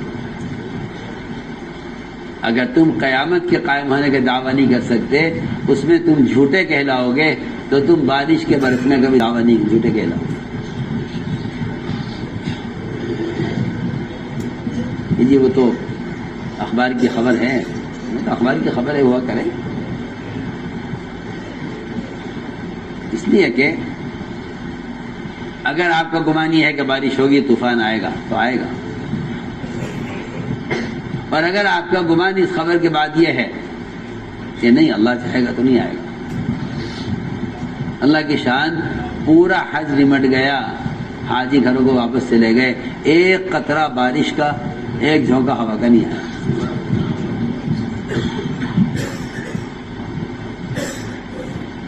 ایک سال کا حج تو یہ ہوا۔ اگلے سال کے حج میں اعلان ہوا کہ عرفات کے دن گرمی بہت زیادہ ہے، کوئی باہر وقوف نہ کرے، کوئی باہر دعا نہ مانگے، کوئی باہر نہیں نکلے گا۔ اعلان ہو گیا پورے عرفات میں، پولیس والے کھڑے ہوئے ہیں، کوئی خیمے سے باہر نہ نکلے، اس لیے کہ اتنی سخت گرمی ہے کہ اگر باہر نکلو گے تو چکرا جاؤ گے، گر جاؤ گے اور مر جاؤ گے۔ یہ سارا اعلان ہو گیا۔ جی ہمارے پاس بھی ساتھی آئے، کہنے لگے جی وقوف پہ کیا کرنا ہے، باہر پولیس کھڑی ہوئی ہے، باہر نہیں نکل سکتے، کیا خیمے کے اندر وقوف کر لیں؟ ساتھی نے مشورہ کیا میرے کیا کہ باہر نکل کے اللہ سے عافیت مانگو، کہ نہیں جی وہ تو ابھی اعلان ہوا ہے کہ اس وقت کا تجربہ یہ بتا رہا ہے کہ 10 منٹ کے بالکل 10 منٹ کہ 10 منٹ کے بعد گرمی میں اور اضافہ ہوگا۔ ان کے آلات، ان کے ذرائع، ان کے مشاہدات، ان کے تجربات خدا کی قسم سب جھوٹے ہو سکتے ہیں اگر صرف آدمی یہ طے کر لے کہ غیب کا علم اللہ کے سوا کسی کو نہیں، اور کائنات کا نظام اللہ کے ہاتھ میں ہے، جس منٹ چاہے بدل دیں۔ میں آپ سے قسم کھا کر کہتا ہوں، میں موجود تھا، شاید 15 منٹ نہیں گزرے، 15 منٹ نہیں گزرے، ایسی شاندار ہوا اور ایسی عمدہ بارش اور اتنی ٹھنڈ کہ لوگوں نے اپنے خیموں کے پنکھے بند کر دیے، ایسی بند کر دی، جو فرش بچھایا گیا تھا زمین میں مٹی سے بچنے کے لیے، لوگوں نے اس فرش کو اوڑھ کر مٹی میں لیٹ کر سردی سے اپنا بچاؤ کیا۔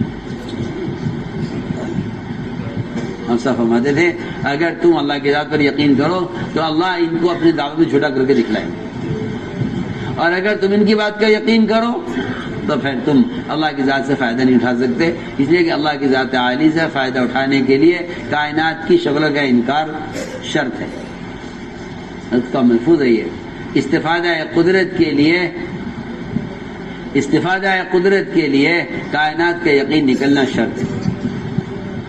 قدرت سے فائدہ اٹھانے کے لیے نکلنا شرط ہے. اگر یقین کائنات کا ہے قدرت سے استفادہ نہیں کر سکتے. میں تو مثال دے عرض کر رہا ہوں. آپ کا تجربہ یہ کہتا ہے کہ یوں ہوگا. تجربات سارے عقلی بنیاد پر ہوتے ہیں. ایک صحابی نے آ کر عرض کیا کہ اونٹوں میں خارج پھیل گئی. فرمایا اگر اونٹوں میں خارج پھیلی ہے پہلے اونٹ کو کہاں سے ہوئی؟ سوال.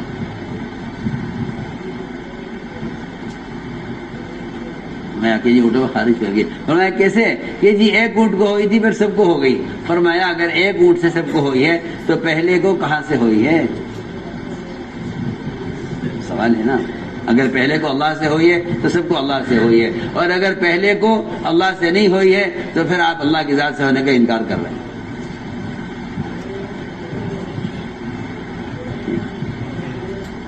پھر آپ اللہ کی ذات سے ہونے کا,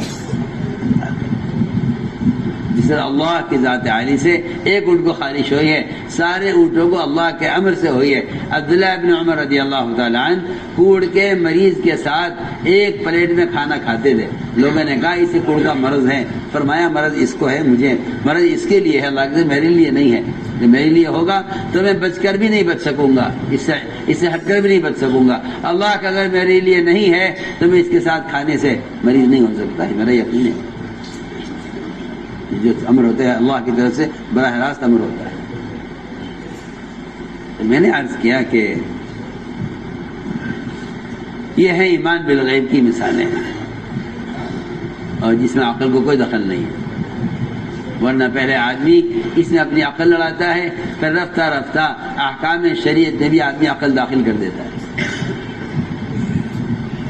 اس لیے ایمان کا مدار اور شریعت کا مدار حکم پر ہے, عقل پر نہیں ہے. حکم پر ہے, عقل پر نہیں. حکم پر ہے, عقل پر نہیں. تو میں نے عرض کیا کہ حضور اکرم صلی اللہ علیہ وسلم اور آپ کے صحابہ کے درمیان سوال جواب میں ایمان, ایک تو یہاں آپ نے سن لیا سوال جواب کہ خارج اونٹوں میں خارج کیسے پھیلی ہے, بارش کیسے ہو گئی ہے, یہ سوال جواب. دوسری بات یہ ہے کہ آپ کے اور آپ کے صحابہ کے درمیان ایمان کی علامتوں کے بارے میں بھی سوال جواب ہے. صحابی سوال کرتے ہیں آپ سے, صحابہ آپ سے سوال کرتے ہیں ومن ایمان یا رسول اللہ, ایمان کسے کہتے ہیں؟ علماء نے لکھا ہے ایمان کو جاننے کے ایمان کسے کہتے ہیں, اس کو ایمان نہیں کہتے. سنو صحیح کیسی عجیب بات ہے. میں اور آپ, یہ مجھے اور آپ کو معلوم ہو جائے کہ ایمان کسے کہتے ہیں. حقیقت میں اس کو ایمان نہیں کہتے, اس لیے کہ ایمان کا علم سے کوئی تعلق نہیں ہے.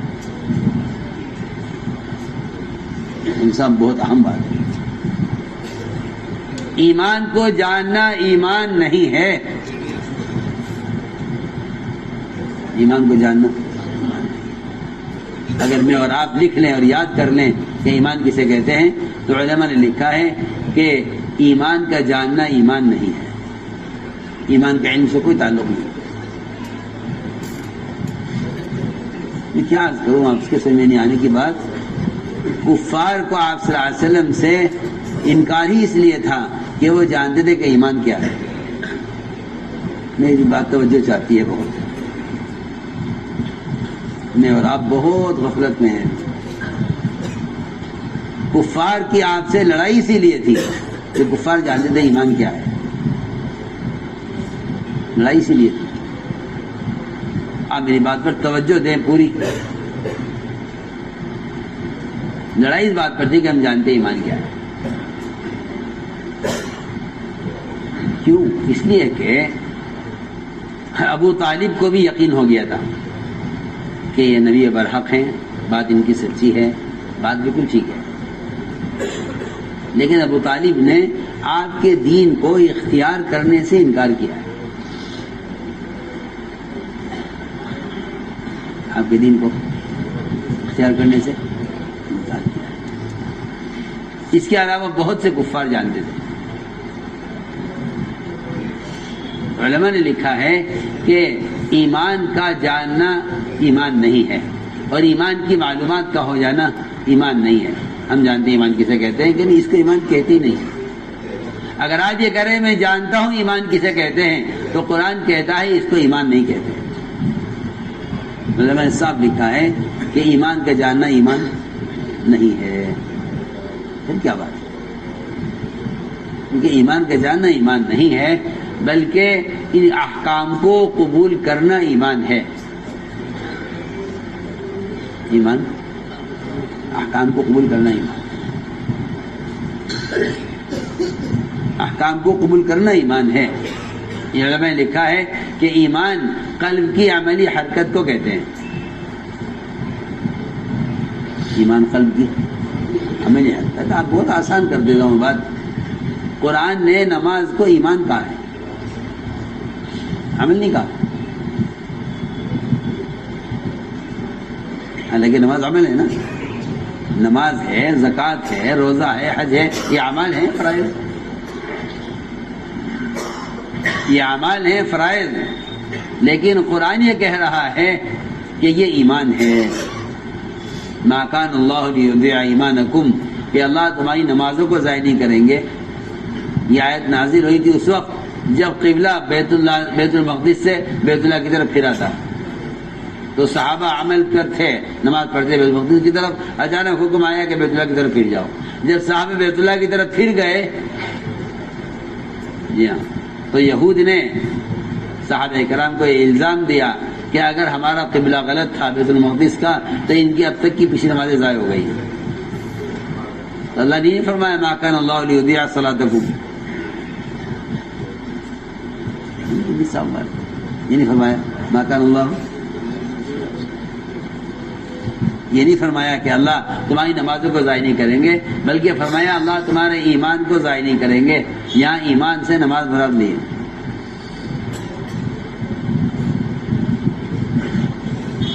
نہ اعمالکم فرمایا، نہ صلاتکم فرمایا، بلکہ فرمایا ما کان اللہ لیضیع ایمانکم، کہ اللہ تمہاری نمازوں کو ضائع نہیں کریں گے۔ یہاں ایمان بول کر عمل مراد لیا گیا ہے، ایمان بول کر عمل مراد لیا۔ تو یہ حدیثیں ہیں بہت ساری جس میں آپ سے صحابہ نے سوال کیا ومن ایمان یا رسول اللہ، یہ اصل ایمان کسے کہتے ہیں؟ آپ نے اس کے لغوی معنی بیان کیے، نہیں اصطلاحی معنی بیان کیے، اور نہ لغوی معنی بیان کیے۔ آپ نے فرمایا صحابی کے سوال پر کہ جب تجھے نیکی خوش کرے اور گناہ اندر سے غمگین کرے تو جان لے کہ تو مومن ہے۔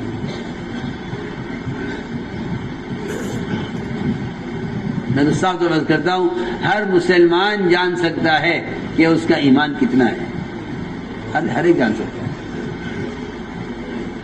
ہر ایک جان سکتا ہے کہ اس کا ایمان کتنا ہے۔ اور اللہ معاف فرمائے، خود ہی نہیں بلکہ ایک دوسرے کو دیکھ کر بھی اندازہ ہو سکتا ہے کہ اس کا ایمان کتنا ہے۔ ہاں، یہ تو زمانے میں دھوکہ لگایا مسلمانوں کو کہ ایمان دل کی چیز ہے۔ ایمان دل میں چھپنے کی چیز نہیں ہے، یہ خیال غلط ہے۔ ایمان ہرگز نہیں، ایمان دل میں چھپنے کی چیز نہیں ہے۔ یہ شیطان نے دھوکہ دیا ہے کہ تم جیسے چاہے بن کر رہو، ایمان دل کی چیز ہے، ایمان دل میں ہوا کرتا ہے کہ نہیں؟ ہو ہی نہیں سکتا کہ ایمان دل میں چھپ جائے۔ جس طرح منافق کا نفاق دل میں نہیں چھپ سکتا، اور وہ جھوٹ سے اور وعدہ خلافی سے اور خیانت سے اس کا نفاق ظاہر ہو کر رہے گا، ممکن ہی نہیں ہے کہ منافق اپنے نفاق کو چھپا لے، ایسے ممکن نہیں ہے کہ مومن اپنے ایمان کو چھپا لے، یہ نہیں ہوتا۔ یہ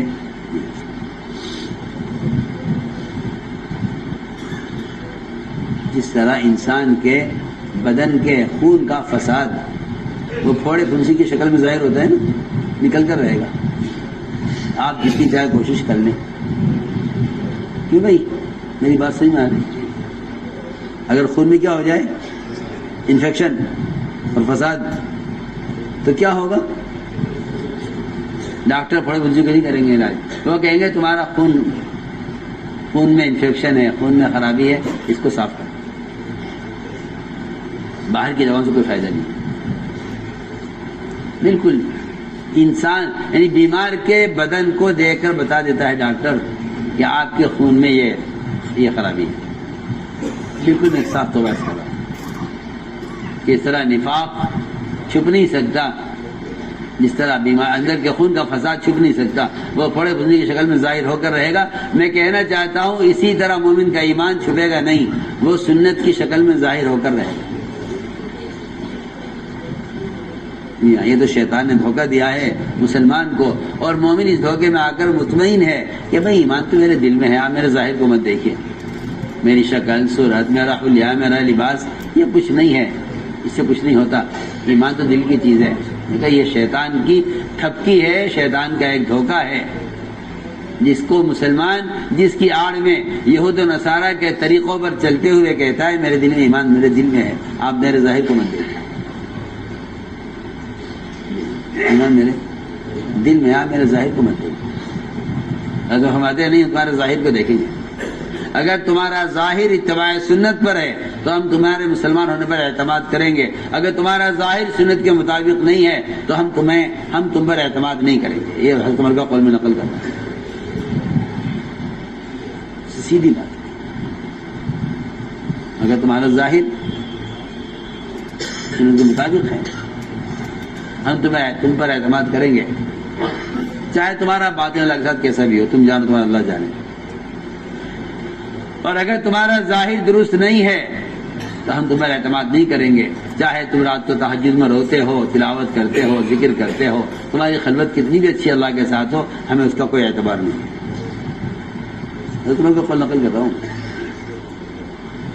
تم کہو کہ جی میری تنہائی بہت اچھی ہے، آج کل آپ کو ملیں گے ایسے لوگ، نہ سنت کا اہتمام ہے، نہ شرعی لباس ہے، نہ کچھ ہے، یہودی بنے پھرتے ہیں اور کہتے ہیں میں تو تہجد بھی پڑھتا ہوں، ذکر بھی کرتا ہوں، تلاوت بھی کرتا ہوں، روزہ بھی رکھتا ہوں۔ کیا کرو، یہ آپ کا اللہ کا معاملہ ہے۔ ایسے لوگ بہت ہیں جن کو شیطان نے یہ تھپکی دی ہوئی ہے کہ آپ کی تنہائی اچھی ہونی چاہیے، ظاہر میں کیا دیکھنا۔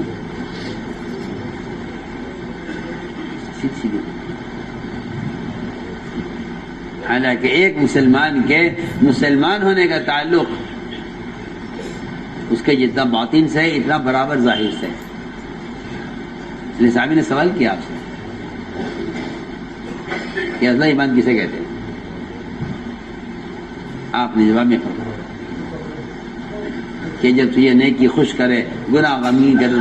تو صحابی نے سوال کیا کہ ایمان کیا یا رسول اللہ، ایمان کیا ہے؟ فرمایا ایمان اخلاص کو کہتے ہیں، ایمان اخلاص کو کہتے ہیں۔ تو میں نے عرض کیا کہ ایمان تو اصل آدمی کی عملی زندگی ہے، جس کا تعلق، جس ایمان کا تعلق، اس ایمان کا تعلق جتنا عقیدے سے ہے اتنا ہی ہر ضرورت میں اتباع سنت سے ہے۔ ہماری بات یاد رکھیں، یہ نہیں کہ یہ تو حاجت اور ضرورت ہے اور سنت کے مطابق ہو جائے تو اچھا ہے، ورنہ کوئی دائیں ہاتھ سے کھانا نہ فرض ہے نہ واجب ہے، اور بائیں ہاتھ سے کھانا کوئی گناہ کبیرہ نہیں ہے۔ اور آپ کو معلوم نہیں ہے کہ ایمان کا جو درجہ عقیدے میں ہے اور ایمان کی میں اندر ایمان میں جو حیثیت بت پرستی سے نفرت کی ہے، میری بات توجہ چاہتی ہے، جتنی نفرت آپ کو ہونی چاہیے ایمان کی وجہ سے بت پرستی سے، جتنی نفرت ہونی چاہیے آپ کو ایمان کی وجہ سے بت پرستی سے، اتنی ہی نفرت ہونی چاہیے آپ کو غیروں کے طریقوں سے۔ اس میں ایمان برابر ہے، جتنا ایمان یہاں چاہیے اتنا ایمان یہاں چاہیے۔ آپ کو جتنی نفرت بت پرستی سے ہو اتنی ہی نفرت خلاف سنت طریقوں سے۔ میں مثال عرض کرتا ہوں، اس لیے کہ لوگ یہ سمجھتے ہیں کہ بھئی ایمان کا تو اصل تعلق عقیدے سے ہے نا، عقیدہ کہ جی ہمارا عقیدہ ہے اللہ ایک ہے، ہمارا عقیدہ ہے کہ اللہ محمد اللہ کے رسول ہے، ہمارا عقیدہ ہے جنت دوزخ حق ہے. نہیں، ایسا نہیں ہے. جتنا ایمان عقیدے میں چاہیے اتنا ہی ایمان طریقے میں چاہیے. ہم یہ کہنا چاہتے ہیں. اور جتنی نفرت ایک مسلمان کو بتوں سے ہونی چاہیے، ان سے بتوں سے ہونی چاہیے، اتنی ہی نفرت ایک مسلمان کو غیروں کے طریقوں سے اتنی نفرت ہونی چاہیے. جتنا دور یہ مسلمان بتوں کی عبادت سے دور رہے اتنا ہی مسلمان غیروں کے طریقوں کے اور اپنی ضروریات میں غیروں کے طریقوں کا استعمال کرنے سے دور رہے. دونوں کا برابر درجہ ہے، دونوں کا برابر درجہ ہے. اگر آپ غور کریں روایت پر، صحابہ نے دیکھا، عجیب قصہ ہے، صحابہ نے دیکھا کہ جب یہ کفار جنگ سے فارغ ہوتے ہیں، کفار جنگ سے فارغ ہوتے ہیں تو یہ اپنے ہتھیار ایک درخت پہ لٹکا دیتے ہیں سہولت کے لیے. اپنے ہتھیار ایک درخت پر لٹکا دیتے. صحابہ نے سوال کیا آپ صلی اللہ علیہ وسلم سے، یا رسول اللہ یہ طریقہ اچھا لگتا ہے ہمیں، یہ طریقہ ہمیں اچھا لگتا ہے، اگر ہم بھی اسی طرح اپنے ہتھیار درخت پر لٹکا دیں جس طرح یہ کر رہے ہیں، ایک درخت ہم بھی کر لیتے ہیں ایسا.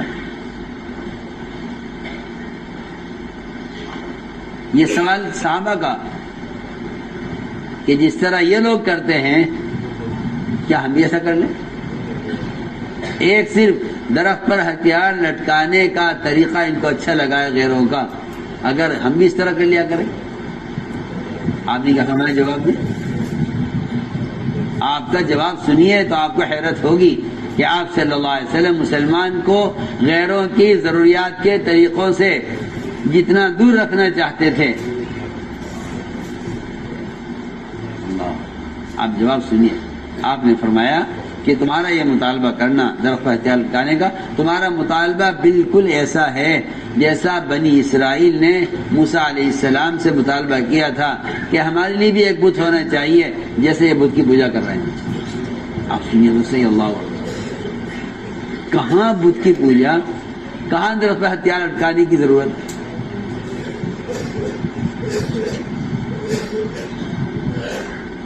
صحابہ اتنی بات روایت میں ہے کہ جیسا درخت یہ انہوں نے کیا ہوا ہے ہتھیار لٹکانے کے لیے، ہم بھی ایک درخت کر لیتے ہیں، ہتھیار لٹکا دیا کریں گے.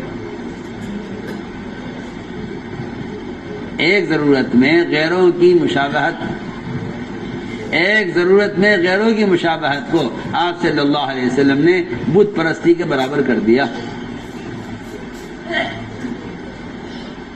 اس کا مطلب یہ ہے کہ مومن کو چاہیے کہ اپنی تمام ضروریات میں، کھانے میں، پینے میں، بیاہ و شادی میں، اپنے شکل و لباس میں، ہر طریقے میں غیروں کی مخالفت کرے اور ہم صلی اللہ علیہ وسلم کے طریقوں کی اتباع کرے. اس کو میں کہنا چاہتا تھا کہ ایمان دل میں چھپنے کی چیز نہیں ہے.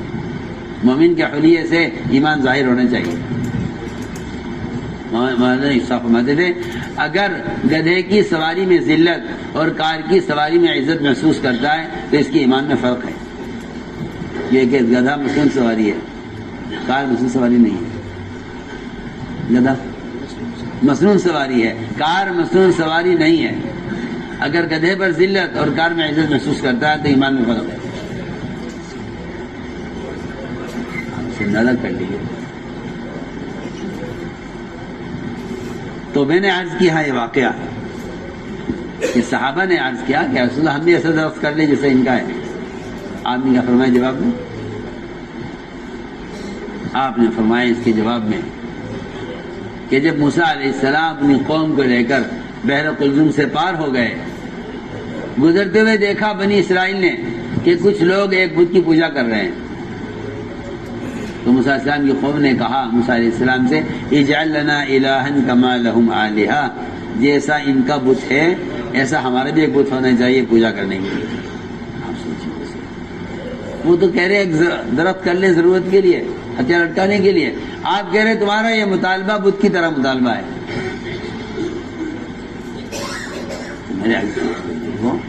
اتنا دور رکھا حضور اکرم صلی اللہ علیہ وسلم نے، بلکہ اس میں ہی نہیں، ضرورت میں بھی نہیں، تلاوت میں بھی۔ یہ خود اسلام لائے، پکے سچے مسلمان ہو گئے، آپ کے طریقہ اختیار کر لیا، نماز بھی، قرآن بھی، ذکر بھی، سارے اعمال کر رہے ہیں، مسلمان پکے مسلمان ہو گئے ہیں۔ خیال آیا ایک مرتبہ ان لوگوں کو کہ آپ ساتھ میں اجازت لینی چاہیے کہ کبھی کبھی توریت پڑھ لیا کریں، کبھی کبھی توریت پڑھ لیا کریں، اس لیے کہ توریت آسمانی کتاب ہے، آپ ساتھ میں نازل کی گئی ہے، قیامت تک آنے والے مسلمانوں کے ذمہ لازم ہے، فرض ہے کہ اس پر ایمان لائیں۔ کہ ہم قرآن پڑھتے ہی ہیں، اسی پر عمل بھی کرتے ہیں، قرآن ہی پڑھتے ہیں، لیکن کیا اجازت دیں گے آپ ہمیں کہ ہم کبھی کبھی توریت پڑھ لیا کریں؟ اس لیے کہ توریت ہمارے نبی موسیٰ علیہ السلام میں نازل کی گئی تھی، ہم پہلے یہود تھے، پھر اسلام میں داخل ہو گئے، اب تو مسلمان ہو گئے ہیں، آپ پر ایمان لے آئے ہیں، لیکن ہماری کتاب آپ نے فرمایا، آپ سے انہوں نے یہ سوال کیا تو اللہ نے جواب دیا، اللہ نے فرمایا ادخلوا فی السلم کافہ، اسلام میں پورے داخل ہو جائے۔ اللہ کے حکم یہ آیا ادخلوا فی السلم کافہ، اسلام میں پورے داخل ہو جاؤ، یعنی تمہارا یہ مطالبہ کرنا کہ ہم توریت پڑھنا چاہتے ہیں، اس کا مطلب ہے کہ تم اسلام میں پورے داخل نہیں ہو۔ اور عبادات میں سب سے اہم عبادت اور سب سے بڑی عبادت اور جس کو صبر کہا گیا ہے وہ روزہ ہے۔ یہ خود روزہ رکھتے تھے عاشورہ کا، پوچھا یہ عاشورہ روزہ کیوں رکھتے ہو؟ کہ جی ہم اس لیے رکھتے ہیں کہ اس دن ہمیں فرعون سے نجات ملی تھی، اس کے شکرانے میں ہم روزہ رکھتے ہیں۔ آپ نے فرمایا اپنے صحابہ سے کہ ہم زیادہ حقدار ہیں اس کے کہ ہم اللہ کا شکر ادا کریں، ہم بھی روزہ رکھیں گے، مگر ان کی مخالفت کرنی ہے روزے میں کہ 2 روزے رکھیں گے، 1 نہیں رکھیں گے، یہ 1 رکھتے ہیں ہم 2 رکھیں گے، تاکہ ہمارا روزے ان کے روزے کے۔ آج تو غور تو کیجیے نا، آپ تو اپنی امت کو ان کے روزے کی مخالفت پہ تیار کر رہے ہیں، اور مسلمان ان کی شکل، ان کے لباس، ان کے طریقے اختیار کیے ہوئے ہیں۔ اللہ اکبر، آپ تو روزے میں بھی ان کی مخالفت کر رہے ہیں، آپ تو روزے میں بھی ان کی مخالفت کر رہے ہیں، اور ہم، اس لیے میں نے عرض کیا تھا کہ ایمان دل میں چھپنے کی چیز نہیں ہے، اگر ایمان ہے تو پھر ایمان کا تقاضا یہ ہے کہ سچ پہلے اس کا حلیہ یہ اسلام کا تعارف کرائے گا، کیونکہ اسلام کا تعارف فرائض سے نہیں ہوتا، اسلام کا تعارف فرائض سے نہیں، اسلام کا تعارف فرائض سے نہیں ہوتا، اسلام کا تعارف مومن کا حلیہ سے ہوتا ہے۔ تو میرے بزرگ دوستو عزیزو، یہ ایمان کے وجود کی علامتیں بتائی گئی ہیں، ایمان کے وجود کی علامتیں بتلائی گئی ہیں کہ مومن اللہ کی اطاعت میں نکیل پڑے ہوئے اونٹ کی طرح ہوگا۔ تیسری بات یہ ہے کہ دعوت الی اللہ یہ بھی ایمان کے وجود کی علامت ہے، ہماری بات یاد رکھیں۔ اگر آپ دعوت دیتے ہیں لوگوں کو احکام کی طرف، اور اگر آپ لوگوں کو بچانے کی کوشش کرتے ہیں منکرات سے، تو یہ آپ کے ایمان کے وجود کی علامت ہے۔ کبھی بھی اس پر ہم نے غور نہیں کیا، کبھی ہم اس پر غور نہیں کیا، مجھے حیرت ہے اس بات پر کہ اس پر علماء نے غور نہیں کیا۔ عوام تو کیا کرتے، عوام تو کیا غور کرتے، کبھی ہم نے اس پر غور نہیں کیا کہ دعوت الی اللہ ایمان کے وجود کی علامت ہے۔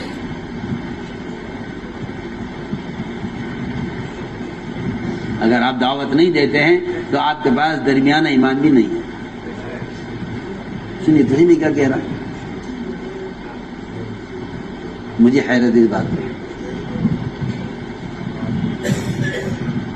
آپ تو اس چکر میں پڑے ہوئے ہیں نا کہ تبلیغ کرنا فرض کفایہ ہے، فرض عین ہے، اور میں عرض کر رہا ہوں کہ اگر آپ دعوت نہیں دیتے زبان سے تو حدیث کی روشنی میں یہ بات واضح ہے بالکل کہ آپ کے پاس درمیانہ درجے کا ایمان بھی نہیں. بتائیے کیجیے فیصلہ. پکی بات ہے بالکل. اگر آپ زبان سے صرف لوگوں کو معروفات پر آمادہ کر رہے ہیں اور منکر سے بچانے کی کوشش کر رہے ہیں صرف زبان سے، تو آپ کے پاس درمیانہ درجے کا ایمان ہے، کمال ایمان پھر بھی نہیں. اور اگر آپ یہ نہیں کر رہے تو آپ کے پاس درمیانہ درجے کا ایمان بھی نہیں ہے. آپ کی کیفیت صرف اتنی ہے کہ آپ منکر کو دیکھ کر غمگین ہو جاتے ہیں اور گناہ کو دیکھ کر آپ کا دل دکھتا ہے. تو حدیث میں آتا ہے کہ آپ کا سب سے کمزور ترین ایمان ہے. گناہ کو دیکھ کر آپ کا غمگین ہونا یہ آپ کا سب سے کمزور ایمان جو بالکل ضعیف ہو چکا ہے، جس سے آپ کی زبان بھی نہیں اٹھ رہی ہے. آپ جانتے ہیں جب آدمی سخت بیمار اور ضعیف ہو جاتا ہے تو اس کے اندر بولنے کی قوت ختم ہو جاتی ہے. ہاں جی ہاں، دماغی کمزوری ہوتی ہے جس سے آدمی گنگا ہو جاتا ہے. ہاں میں اس کی مثال دے رہا ہوں. گونگا اسے کہتے ہیں کہ اس کی دماغی کمزوری نے اس کی زبان کو روک دیا ہے، وہ بول نہیں سکتا.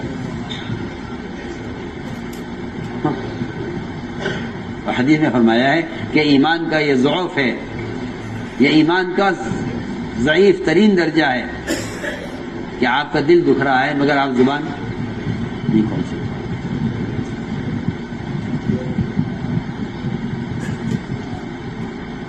اگر یہ کہا جائے کہ زبان سے دعوت دینا، لوگوں کو آمادہ کرنا عمل پر، یہ درمیانہ ایمان ہے، حدیث کے عین مطابق ہے. اور اگر آپ خدا نہ کرے منکر کو دیکھ کر دل سے نہیں کڑتے ہیں اور دل میں آپ کے درد نہیں ہوتا ہے اور دل میں آپ کا اس کا احساس نہیں ہوتا ہے، تو فرمایا کہ پھر آپ کے دل میں ایمان کا ذرہ بھی نہیں ہے.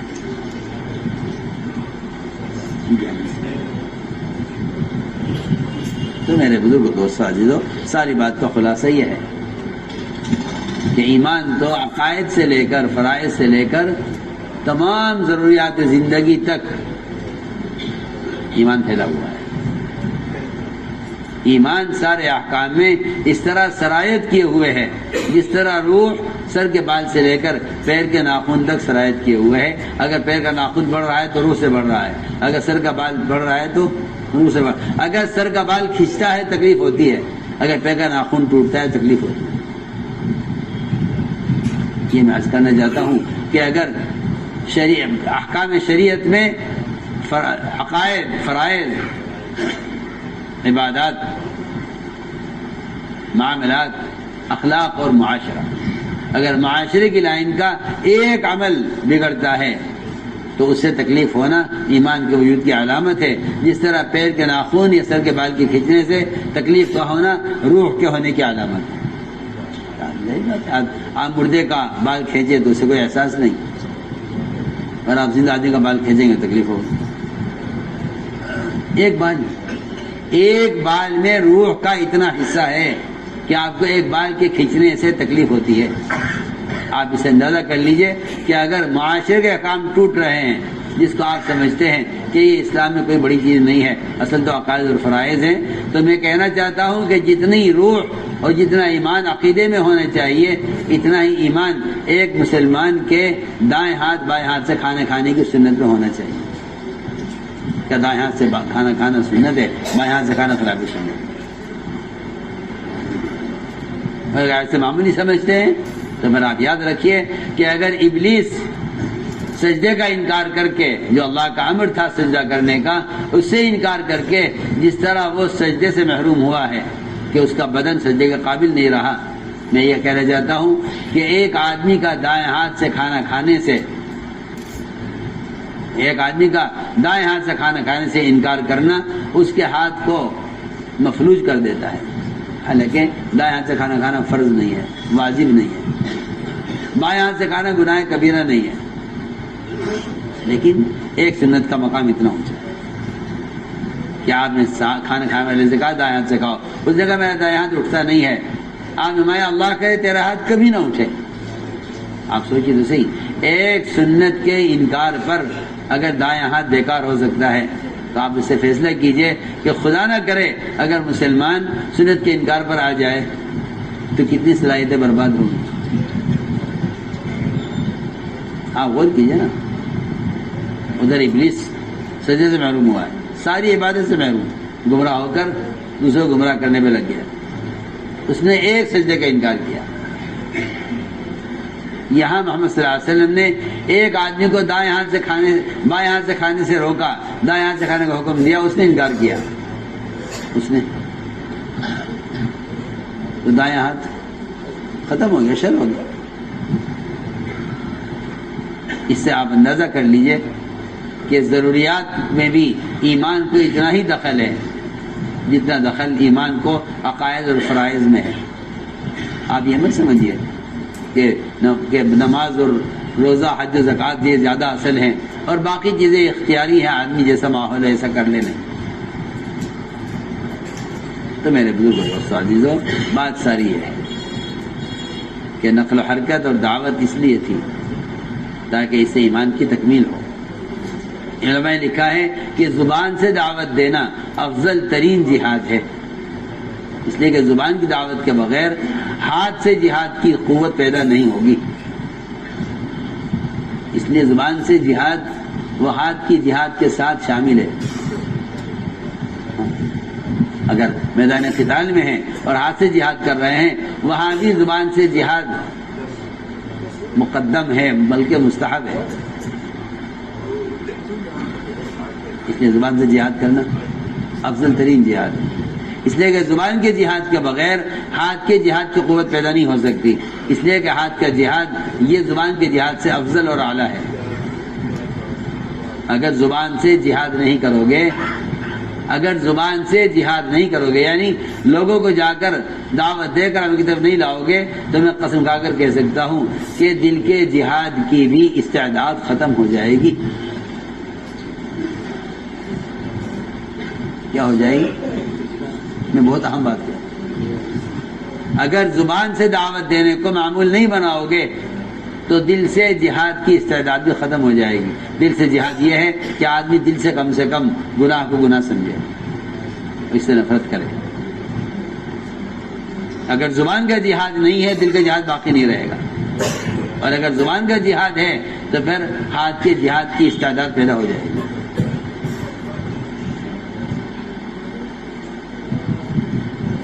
اس لیے ہم نے عرض کیا کہ جہاد باللسان یہ سب سے افضل ترین جہاد کی افضلیت کی وجہ یہ ہے کہ ہر شخص اس کو کر سکتا ہے۔ اس لیے علماء نے لکھا ہے کہ ہر فرد کا اپنی زبان سے دوسروں کو دعوت دینا یہ ہر مسلمان کے ذمہ فرض عین ہے، ہر مسلمان کے ذمہ، مرد ہو یا عورت ہر ایک کے ذمہ فرض عین ہے جہاد باللسان، کیونکہ جہاد کی 3 قسمیں ہیں، جہاد بالید، جہاد باللسان، جہاد بالقلب، ہر طریقہ قول ہے۔ اور یہی دعوت ہے کہ آدمی ہاتھ سے منکر کو بدلے یا زبان سے بدلے یا اس کو دل سے بدلے۔ دل سے بدلنے کا مطلب یہ ہے کہ دعا کی قوت کو استعمال کرے منکر کو روکنے کے لیے۔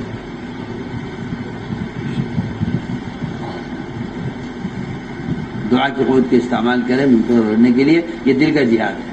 اگر زبان سے جہاد نہیں کرتا ہے تو دل کے جہاد کی استعداد بھی ختم ہو جائے گی، اور خدا نہ کرے اگر دل کے جہاد کی استعداد ختم ہو گئی تو پھر حدیث میں آتا ہے کہ اس کے بعد تو ایک ذرہ بھی ایمان جس کے دل میں باقی نہیں۔ اس لیے دوستو جو مولوی صاحب کو محفوظ ہے کہ میں اگر اس کام کا کوئی نام رکھتا تو اس کا نام تحریک ایمان رکھتا، اس کا نام کہ اپنے ایمان کو حرکت دینے کی محنت، اپنے ایمان کو حرکت دینے کی محنت، اس کام کا نام رکھتا تو اس کا نام تحریک ایمان رکھتا۔ اس لیے اس بات کا دل سے عزم کریں کہ انشاءاللہ ہمیں ایمان کی یہ علامتیں اب اندر پیدا کرنی ہیں، اس لیے ایمان کو اتباع سنت میں تلاش کیا کرو. ایمان کو مالی ایسا کو محفوظ ہے کہ میرے اس کام کا مقصد احیاء سنت ہے. کام کا مقصد احیاء سنت. یہ ساری نقل و حرکت اس کے لیے ہے کہ ایمان، اللہ کی قسم ایمان موقوف ہے دوسروں کو دعوت دینے پر. مگر کیا کریں، اس زمانے کے پڑھے لکھے بھی اس کا انکار کرتے ہیں. مجھے حیرت ہے، پڑھے لکھے عوام تو عوام، پڑھے لکھے بھی انکار کرتے ہیں. اور یہ بات 100 بار قسم کھا کر کہی جا سکتی ہے کہ ہر مسلمان کا اپنا ایمان کا کمال دوسروں کو دعوت دینے پر موقوف ہے. اس لیے دعوت فرض عین ہے کیونکہ ایمان کی تکمیل دعوت پر موقوف ہے. اگر آپ چاہیں کہ اس کو قلم سے اس فریضے کو ادا کر دیں تو یہ قلم سے ادا ہونے کا فریضہ نہیں ہے. صاف صاف آپ کو اچھی لگے بری لگے، فریضہ دعوت قلم سے ادا نہیں ہوگا. جس طرح فریضہ نماز بدن کے استعمال کے بغیر ادا نہیں ہوگا.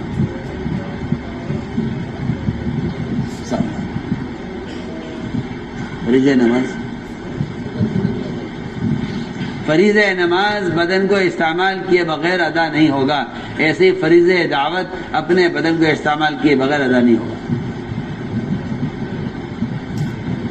اور یہ بات حق ہے کہ دوسروں کو دعوت دینے پر ہر مسلمان کے اپنا ایمان موقوف ہے. جس طرح ایمان سیکھنا فرض عین ہے، اس طرح دوسروں کو اس کی دعوت دینا فرض ہے. قرآن نے صاف کہہ دیا نا، تأمرون بالمعروف وتنہون عن المنکر وتؤمنون باللہ، کہ ہر مسلمان کو چاہیے اپنے ایمان میں کمال پیدا کرنے کے لیے دوسروں کو معروفات پر آمادہ کرے.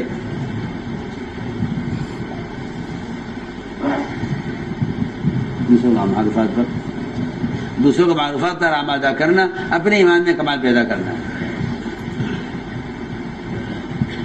یہ چیز ساری بات ہم نہیں سمجھے. ہم سمجھے کوئی تنظیم ہے تبلیغ جس کا اپنا ایک طریقہ کار ہے. ایسا نہیں ہے، بلکہ ایک نہیں متعدد صحابہ سے یہ بات اچھی طرح ثابت ہے. اور یہ اجتماعی عمل ہے. قم بنا نؤمن ساعة اجلس بنا نؤمن ساعة، یہ اجتماعی عمل ہے. ہم یہ اجتماعی عمل کا ماحول سارے عالم میں قائم کرنا چاہتے ہیں. چاہے کوئی کسی بھی خیال کا، کسی مذہب کا ہو، کسی بھی خیال کا ہو، اس کی اپنی یہ ضرورت ہے کہ میرے ایمان کی تکمیل دوسروں کا معروفات پر آمادہ کرنے میں ہے.